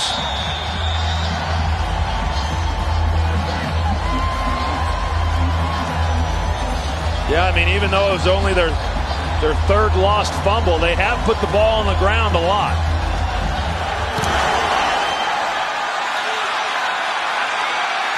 Redskins would love another big return from Cartwright. Tripped up, down at the 27-yard line with exactly 2 minutes remaining in the third quarter. Coming up after our game, it's the Fox NFL Sunday postgame show presented by AT&T as we reveal the first BCS standings of the year after another wild weekend of college football. Find out where each team ranks, plus get highlights from all of today's action. The Fox NFL Sunday postgame coming up, and we are told there will be some shocking news within the BCS rankings. Yeah, I would imagine so. Pretty amazing what happened yesterday with the number 1 and number 2 team losing. You know, that top 10 poll from where it was coming into the season has been turned completely upside down. This game turned upside down the last couple of minutes. Campbell's pass up at the 44-yard line is caught by a diving Randall L., only his second catch today. Yeah, it was a good throw there by Jason Campbell and a nice job by Antoine Randall L. of getting extended out, close to coming out, but he's able to get his hands and arms underneath it. You know, you think back to this first quarter, or this first half, there's Casey Robach, the center. So now they've got another shuffle there along the offensive line. Mike Pacillo now snapping the football to Campbell. This is Portis. Casey Robach, the starting center you saw heading to the locker room. He's a native of Wisconsin, used to attend Packers games, tailgate in the parking lot, and he's a 7-year veteran, but today his first time playing at Lambeau Field. Yeah, and I know he'll be disappointed not to be in the lineup if he's unable to come back, but you know, some of the problems that this Redskin team has had running the football is due to what all has happened there along the offensive line. And of course, they're without Randy Thomas, their right guard, and then John Jansen, as we said, went down in week 1. And now with the center, from the center over, they're completely new on that right side of the line. Campbell firing downfield for Moss, and he is unable to pull it in. And I think that's really been the story so far in this game. The Redskins in the first half really should have been able to build up a pretty good lead. That's a nice double move on Al Harris with Santana Moss, and the ball just got up into his face mask, and he was unable to get his hands there to make the play on the ball. You see it bounce off his face mask, and now that's at least the second ball that we've seen Santana Moss miss. Of course, that one there, a big chunk of yardage if he's able to make that catch, which immediately then puts them in scoring position.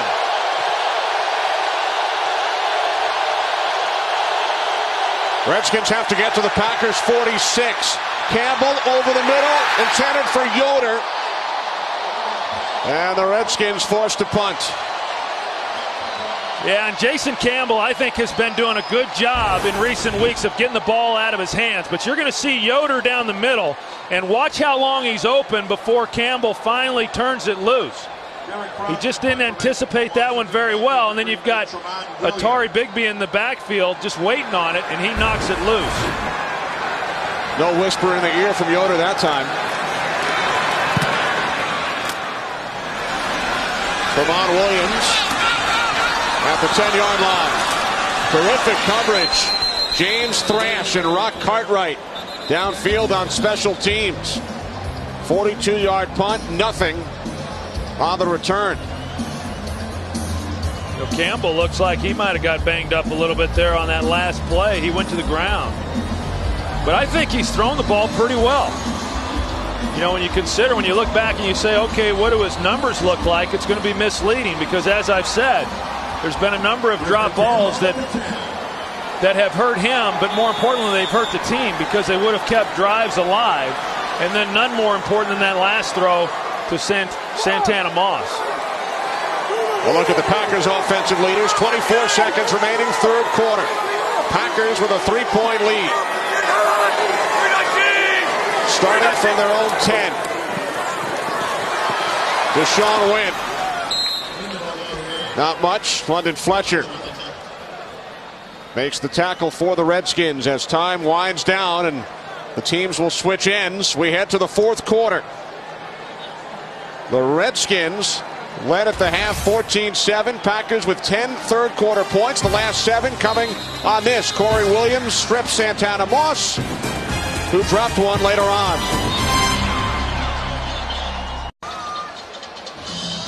Look at Redskins center Casey Raubach. Knocked out of the game with a groin injury in his return to Wisconsin. We start the fourth quarter. Packers lead 17-14. The Mississippi natives, Jason Campbell and Brett Favre. Similar numbers.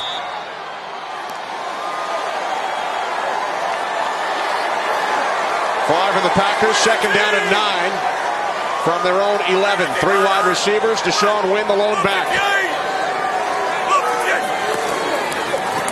Wynn, stutter step. Runs right into London Fletcher. Gain of 3 out to the 14, setting up third down and 6. Yeah, London Fletcher doing a nice job. Again, they were playing coverage there, and he's able to come up and make a play for very little gain. And, you know, he's really been the guy who has made the biggest difference for this defensive group. I think when you talk about why are they so much better this year than what they were last year, I think London Fletcher and the job that he's done being a leader for this group has been the biggest difference. Won a Super Bowl with the Rams, played for Greg Williams in Buffalo. Third down and 6. Packers have to get to the 20. Favre throws incomplete. Off the mark, intended for James Jones. Well, what a defensive stop that was for Washington. All the momentum here behind Green Bay. And for them to be able to get them pinned back and then force a 3 and out. You know, Washington should get this ball with great field position. Now, they've had some other opportunities with great field position here in the second half and have been unable to do anything with it, but they're going to get another chance. Good kick by Ryan, forcing Randall L. back to the 33. And he's tackled at the 37-yard line by Papinga.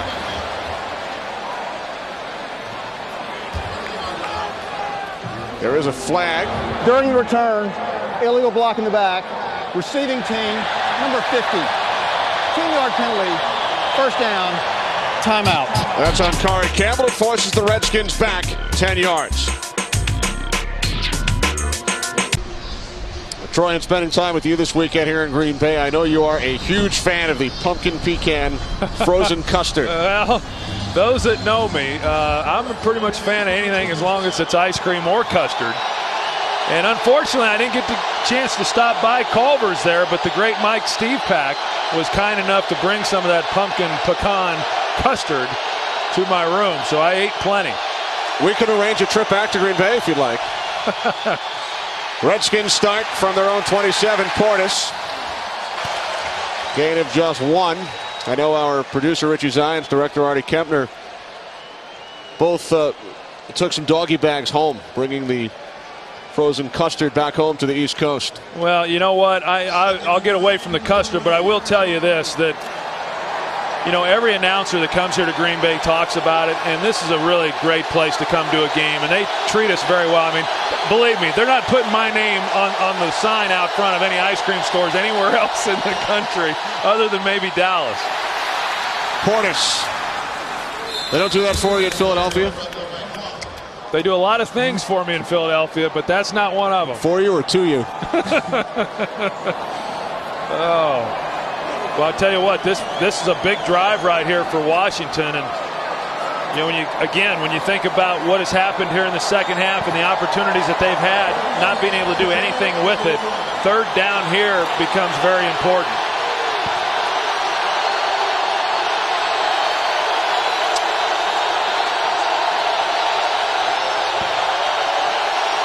Third and a long one. The toss to Portis with Sellers leading the way. And Portis is stopped. Stopped shy of the first down marker. Corey Williams, Nick Barnett. You know, I think as much as what Joe Gibbs would like to go for, you just can't right here. And, you know, Clinton Portis is not really a lateral runner. I mean, he prefers to get going north and south, and he just wasn't able to on that last drive. They strung it out a little bit. He couldn't put his foot in the ground and get headed up the field to try to pick up the necessary yardage. And, you know, I don't know. In watching him, I think Clinton Portis is absolutely terrific. I just don't think he's all that healthy. He has not had a full week of practice so far this season. Woodson down at the 24.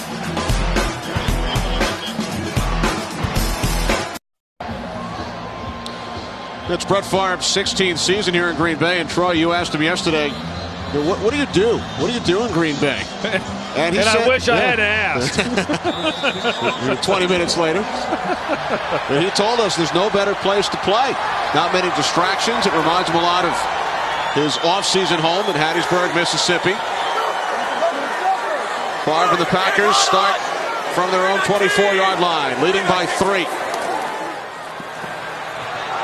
Favre going deep for Greg Jennings, who tried to make the adjustment, but is unable to make the catch.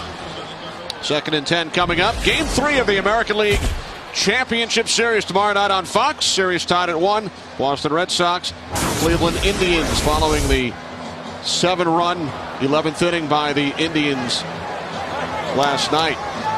You know, it sounds like, aside from Sundays and the occasional Monday, Favre, along with his youngest daughter, turns Lambeau Field into his personal playground. Yeah, why not? You know, I mean, that's nice that he's able to do that and bring her here. Comes to Lambeau with his daughter. They eat ice cream. They ride scooters on the concourse. Penalty marker. Jennings, the intended receiver. It looks like they're going to get Carlos Rogers for pass interference. Pass interference. Defense. Number 22. Automatic. First down. You're going to see Greg Jennings, and watch where the ball is when Greg Jennings comes back to it. You know, in order for Carlos Rogers to make a play on the ball, he goes through the back of Greg Jennings, and that's a good call. You know, he never sees the ball. Carlos Rogers never sees the ball when it's in the air and goes after Jennings rather than trying to make a play on the ball, and that's why it was PI. Packers pick up 13 yards on the penalty from the 37. Ball is deflected and then caught. Driver able to make the catch, and then he lost it. Ball came loose. It's underneath the pile, and the Packers have recovered.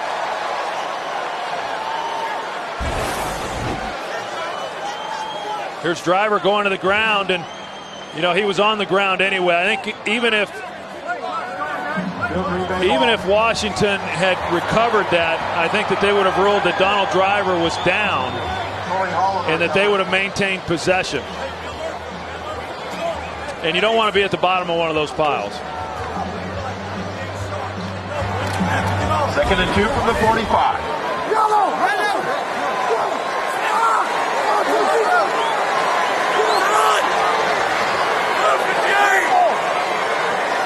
Second down and 2.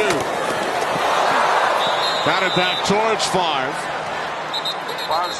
by Andre Carter. Now, Favre was also telling us yesterday about his first career completion, which was batted back to Brett Favre. So he was actually the receiver on the first pass he completed in the NFL. Similar situation to this. 3rd and 2 from the Yeah, that one. I mean, that just tells you that his reflexes are not as good as they used to be. Because he didn't even get his hands up to catch that one. Although probably better that it fell to the ground. Would have been a negative play had he caught it. 3rd down and 2.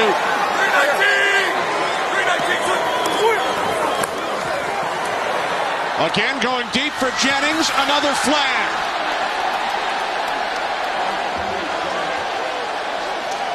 It looks like they may call Carlos Rogers again, unless he's picking it up.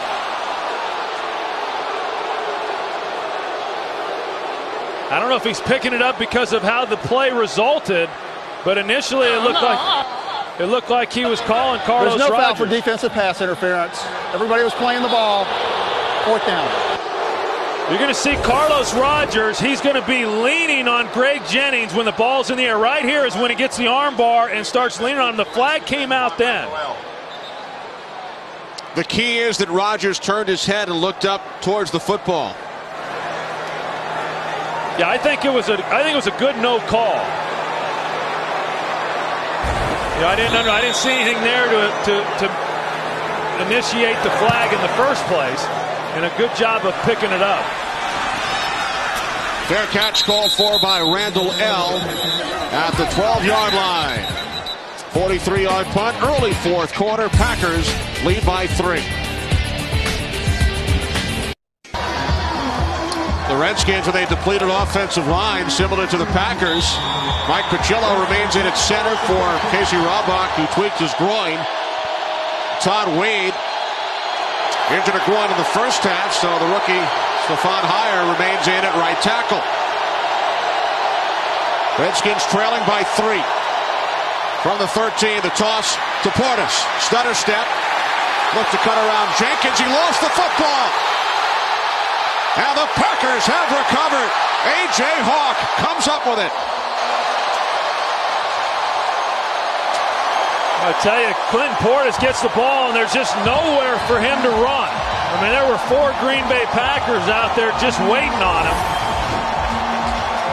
At that point there, all he could really do is just go to the ground. He tries to get something out of it, and the ball comes out. Just not a good job of ball security, and now you just give the ball right back to Green Bay in great field position, and another mistake. I mean, the Redskins have lost out on a number of opportunities today in not catching the ball, both on the offensive side of the ball as well as the defensive side of the ball. And then they've also put the ball on the ground. Redskins' 3rd turnover of the game. They had only 5 all season coming into the game today. Deshaun Wynn. You know, we had a shot a moment ago. It looked like Clinton Portis was trying to talk to defensive coordinator Greg Williams. They didn't want to hear from Clinton Portis.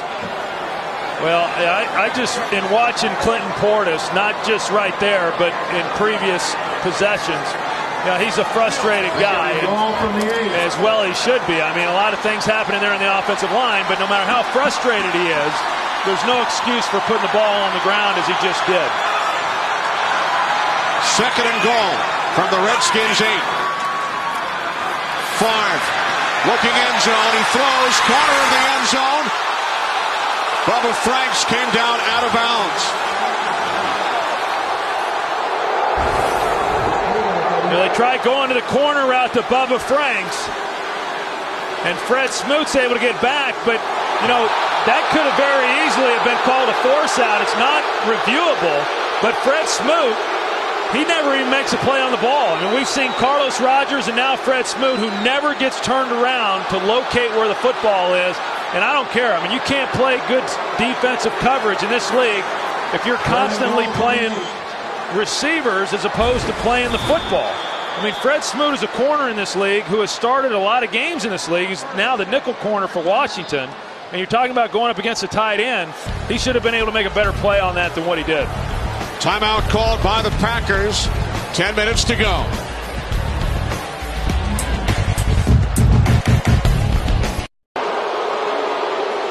Fred Smoot looking at the replay on the video screen here at Lambeau. Fortunate that he was not called for a force out on Bubba Franks. Boy, it sure was. I mean, that probably should have been called force out. And the fact that they didn't rule it that, the Redskins were very fortunate, and if they're able to hold Green Bay here and only give up a field goal, that's going to be huge, keeping it a one-possession game. 3rd and goal from the 8. Favre pump fakes. He's in trouble. Down he goes back at the 20-yard line. Chris Wilson with his first NFL sack. Well, and what's impressive about that is Washington did it with only a 4-man rush. I mean, they rushed 4 guys, hoping they can get some pressure on Brett. Brett had a guy open in the back of the end zone right here, but he was unable to get to him because of the pressure by Wilson. Clint Portis reacting. His fumble led to this Packers possession. 38-yard attempt for Crosby, who was 1 for 2. Crosby's kick is off the upright. Off the left upright. His second missed field goal today, and Portis is off the hook. Yeah, now Portis is really happy, and now he'll argue, hey, we even got better field position than we had. Let's listen.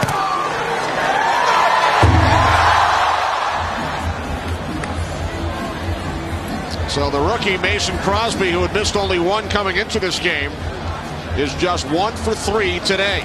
Well, that's a great job by this Redskins defensive unit. I mean, obviously they didn't have a lot to do with the missed field goal there, but the fact that they were able to keep Green Bay out of the end zone was a great job. The percentages of a team scoring from where the Packers got the ball on that last possession was pretty high. And so the odds were against the Redskins holding them out, but they stepped up and got it done. They had 1st and goal on the 9 and could not score. Big sack by Wilson, forcing the Packers back, and the missed field goal by Crosby. So new life for the Redskins. Campbell with loads of time. He throws, and coming back to make the catch is Keenan McCardell, the 16-year veteran. His first catch today. Joined the Redskins a week and a half ago and had 2 receptions against Detroit last Sunday. Yeah, 16 years, and he still can run a route. And he's running against a pretty good corner there in Al Harris. You see the way he works back to the ball? That's something all young receivers should learn from, and it's why they were able to make the completion. And they're fortunate to have him when you consider the injuries that they've had to the wide receiver position. Keenan McCardell's done a good job for him. On 2nd and 1, Portis.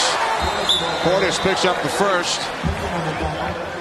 You know, Ryan Pickett in the middle of that one, and you know, Ryan Pickett came over and he's done a great job really for this Packers defense. He's a big body, and he's had an exceptional year. You know, there was St. Louis, they thought he was winding down a little bit, but he's been a big reason why this Packers defense has played the way that they've been able to play. I mean, he's constantly having to absorb the double teams right there in the middle. 5 seasons with the Rams, his 2nd year here in Green Bay. From the 38 on 1st down. Campbell over the top. It's caught by McCardell. And McCardell takes it all the way down to the Packers' 41-yard line. You know, there were so many crossing routes taking place right there. Watch Keenan McCardell right over here.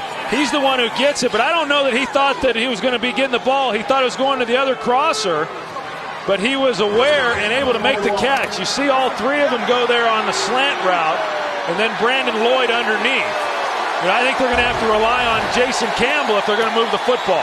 21-yard pass play, and now Portis takes it down to the 38, gain of 3. Yeah, I know what we talked about coming into this game was that, you know, Joe Gibbs and this Redskins staff really did not want to see this become a passing duel between Jason Campbell and Brett Favre. We anticipated that Brett Favre was going to have to throw it because of their struggles running the ball, but it's turned out that way for the Redskins as well. And any success that Washington has had has really been on the arm of Jason Campbell.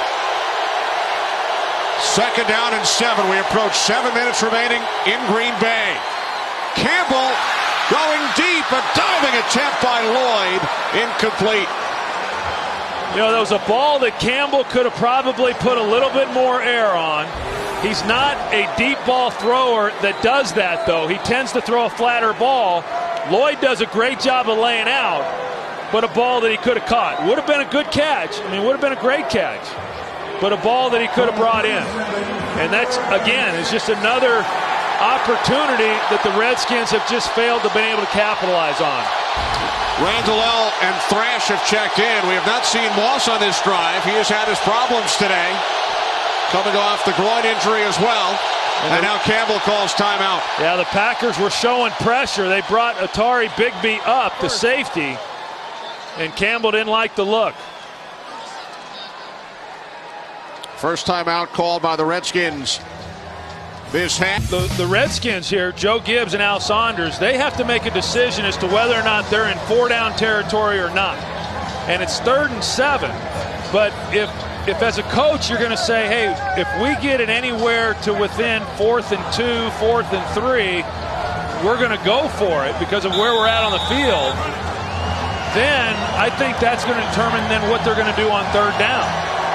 And if they don't pick up the 1st down, I mean, you're right there on the edge as to whether or not you go for the field goal or not. I personally would want to try to make this a 2-down play to pick up a 1st down. Line of scrimmage, the Packers 37. Campbell in trouble. He gets rid of it, and the catch is made by Cooley. It will depend on the spot. He needed to get to the 31-yard line for a 1st down. Yeah, he tried reaching out and picking it up, but it looked like he got ruled short. You take a look and see where it was that he went out. Looks to be about a yard shy.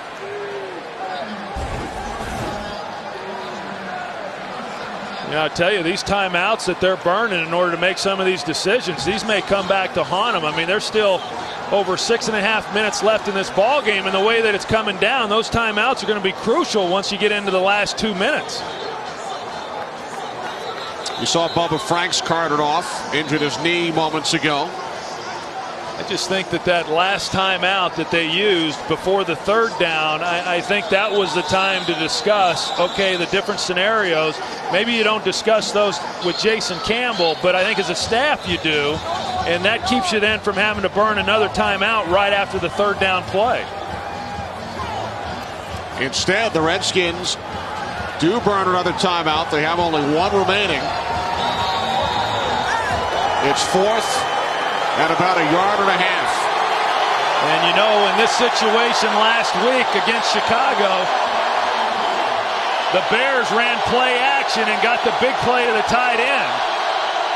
And we'll see what Washington tries to do in a similar situation. Redskins going for it on 4th down. Campbell's pass is caught, but not enough. Nick Barnett read the play, brought down Liddell Betts, and the Redskins turn the ball over on downs. Yeah, Jason Campbell was just a little bit quick to get the ball out of his hands. That's the first read, so that's where he went right away. But had he have stayed here with McCardell, had a pretty easy slant route there for the 1st down. Easier to say from up here. But again, Betts, the first read on the route, he gets the ball, but he never got the depth so that if he caught it, he would be across the 1st down line. So after the Redskins stopped the Packers, who had 1st and goal from the 9 and did not score, Redskins enter Green Bay territory and turn the ball over on downs. Green Bay with a 3-point lead under 7 minutes remaining from Lambeau Field. Deshaun Wynn out to the 38. We welcome those of you who have just joined us here in Green Bay. Redskins led at the half 14-7. Santana Moss stripped. It was returned for a touchdown by Charles Woodson. Clinton Portis, the 3rd Washington turnover. Brett Favre, corner of the end zone, not ruled a force out. No touchdown. And then Mason Crosby hit the left upright. So the Packers lead remain 3. And then Nick Barnett with the big tackle on a 4th down attempt by Washington.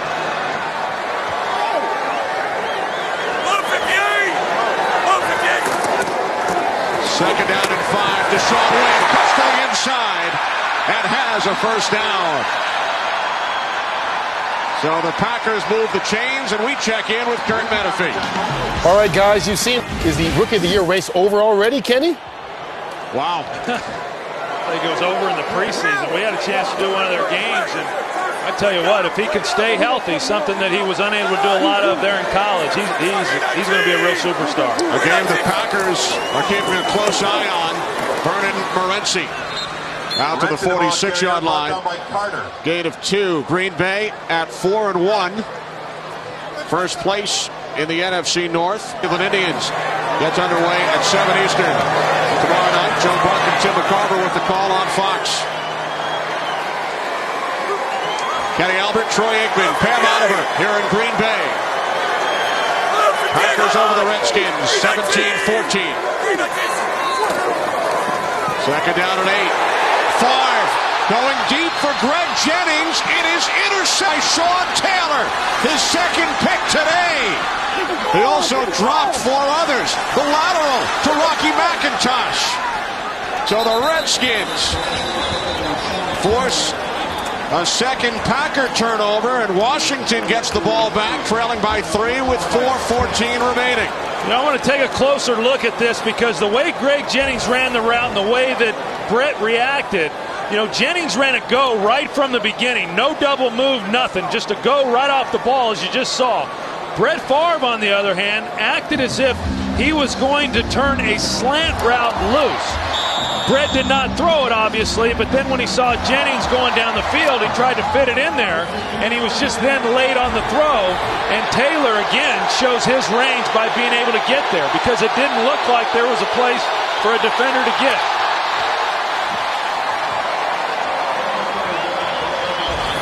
You go back and now take a look at Brett Favre. And when he gets the ball, it looks like he's going to throw a quick route on the slant to Greg Jennings on the outside.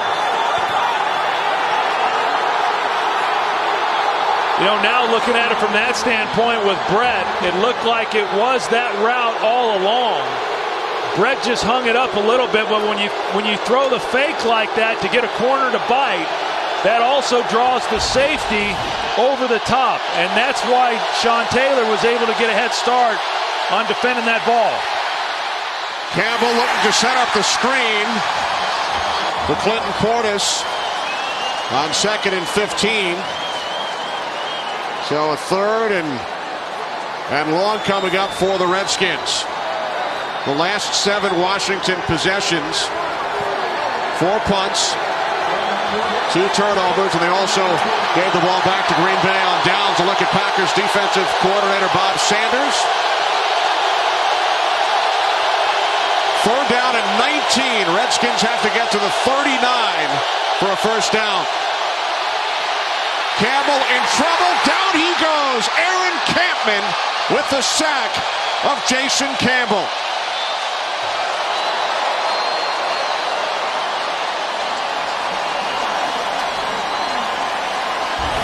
Well, Aaron Campman, he's working against Stephon Hire again, who came in today, and Aaron Campman has had himself a heck of a ball game from the first play of this game on. He has been a factor in getting pressure back there on Jason Campbell, and well, good job there by that Packer defense.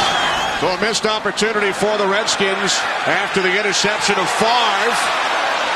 The punt actually deflected off Jared Bush. It was a scramble for the loose ball, and Woodson on the recovery. I tell you, this is one of those bizarre games where you just sit there and say, you know, who wants to win it? I mean, every time you look down there, something crazy's happening that's keeping the other team involved in the game.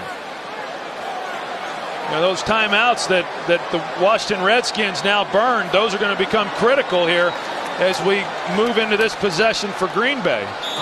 The Green Bay defense has forced 3 turnovers. They've scored a touchdown. And Campman with the huge sack of Campbell. So the Packers get the ball back. 2:44 remaining from their own 42-yard line. Deshaun Wynn, nowhere to go. Anthony Montgomery smothers Wynn. A loss of a yard. Well, and I think Washington should use a timeout here and not let it go all the way down to the 2-minute warning. I mean, to me, if they burn it here, then they're going to force them to 3rd down at the 2-minute warning. Otherwise, it's going to be below the 2-minute warning before they burn their next timeout on 3rd down. I mean, this, of course, they can do it now. It would be the same thing, but this doesn't make any sense to me. I mean, they're burning a lot of time off this clock. It was always going to get to 2 minutes unless Green Bay threw it on second down and it was incomplete. But to me, this makes no sense running it down to 2 minutes. So the Redskins waste about 30 seconds. 2-minute warning here in Green Bay.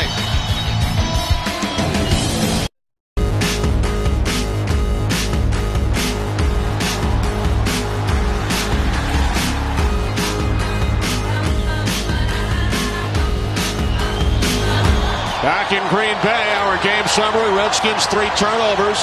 The go-ahead score, Charles Woodson, a 57-yard return of a Santana Moss fumble.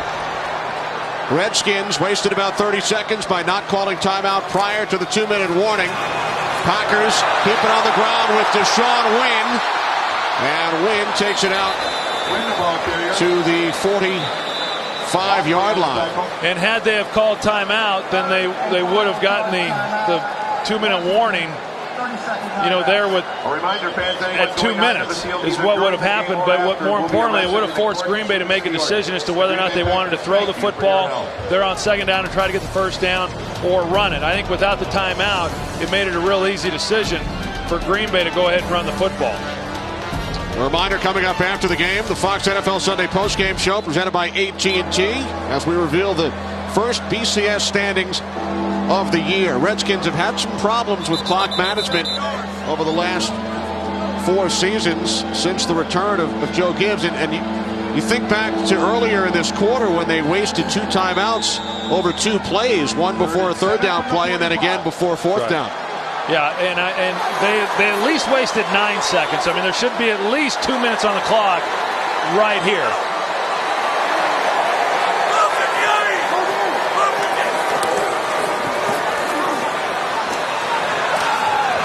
We welcome those of you who have just joined us as Deshaun Wynn is stopped on a third down run, so the Redskins will get the ball back. They have no timeouts. Kenny Albert, Troy Aikman, Pam Oliver from Lambeau Field in Green Bay. A minute and a half remaining. Packers lead the Redskins 17-14. And the good thing for Washington is that they're only going to need a field goal to tie, and they're going to get the ball with right around a minute left in this game.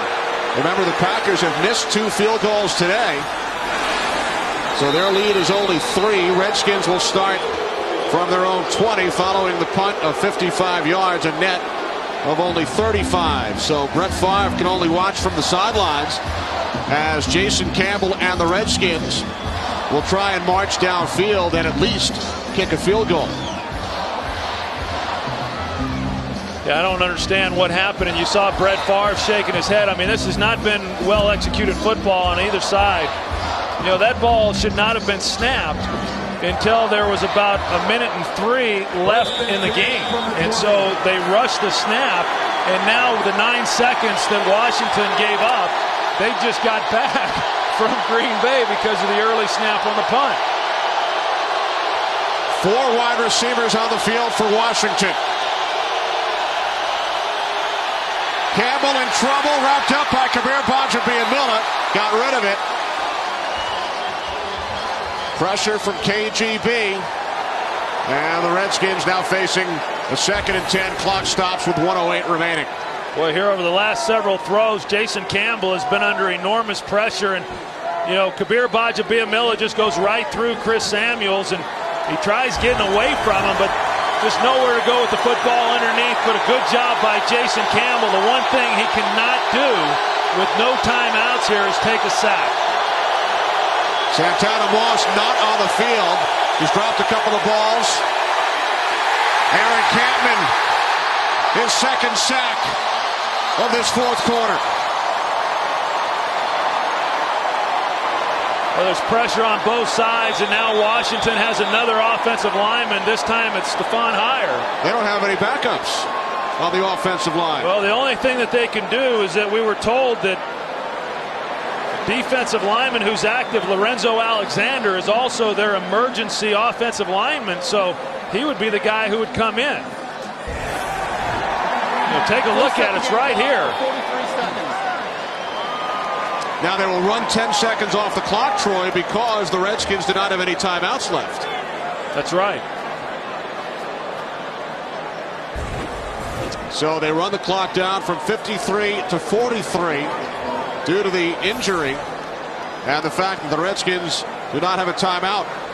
Santana Moss in the third quarter stripped, returned 57 yards by Charles Woodson for the go-ahead score, giving the Packers a 17-14 lead. I mean, obviously that was a huge play in this game, and there's a lot of other big plays in this game that were not made, that aren't going to show up, but the coaches are going to know about them. They go in there and they watch, this game, and this is one of those games that, regardless of whoever loses, I mean, they're going to look back and say all the opportunities that they had to have won. And, Washington just has been unable to do anything with the ball the last few times that they've had it, and now they're looking at another third and long. So Heyer helped off as we check in with Kurt Menefee. Kurt? Guys, if it weren't for Devin Henry and Bam. What a game in Chicago. Here in Green Bay, Packers lead by 3, and Todd Wade, who injured his groin in the first half try, is back in, replacing the injured Heyer. Well, it's a good thing. You don't know how healthy he is. I'm sure if he felt better than he did, he would have been in already. So he'll be worth keeping an eye on. He's working against Campman. Couple of flags, couple of sacks for Campman the last 2 series. False start. Offense number 66. 5-yard penalty. Third down. By rule, the clock is running. 10-second runoff. Please sit.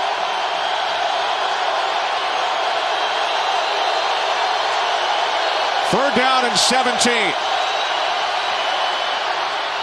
Campbell firing, and it's deflected. Broken up by Jared Bush. He was looking for James Thrash.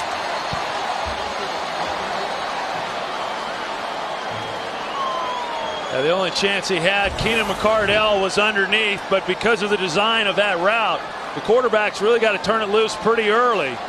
But Jared Bush, knowing exactly how far they had to get in order to pick up the first down, stayed on the deeper receiver, which is a good job on his part. And now it comes down to this, as far as at least keeping the Redskins with possession of the ball.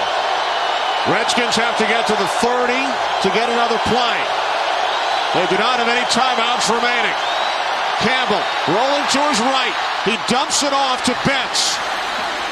And Betts is tackled at the 24.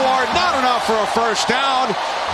And the Green Bay Packers, with 10 seconds remaining, will take over on downs as they will raise their record to 5-1 heading into their bye week, while the Redskins will drop to 3-2.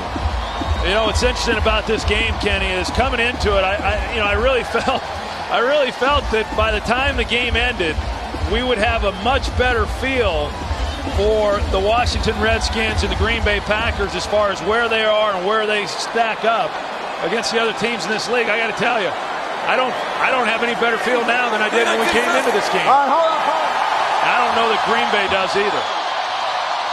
But in any event, they are now 5-1. Campman with a couple of big sacks. Redskins will host Arizona next week. Washington now 3-2. A 17-14 victory for the Green Bay Packers. Charles Woodson with the game-winning touchdown. Our UPS leaderboard, Jason Campbell, 217 yards in the air. Chris Cooley, career-high 105 yards receiving for the Redskins. UPS, what can Brown do for you? Coming up after these messages, Kurt Menefee and the boys from Los Angeles. For Troy Aikman and Pam Oliver, this is Kenny Albert saying so long from Lambeau Field in Green Bay, Wisconsin.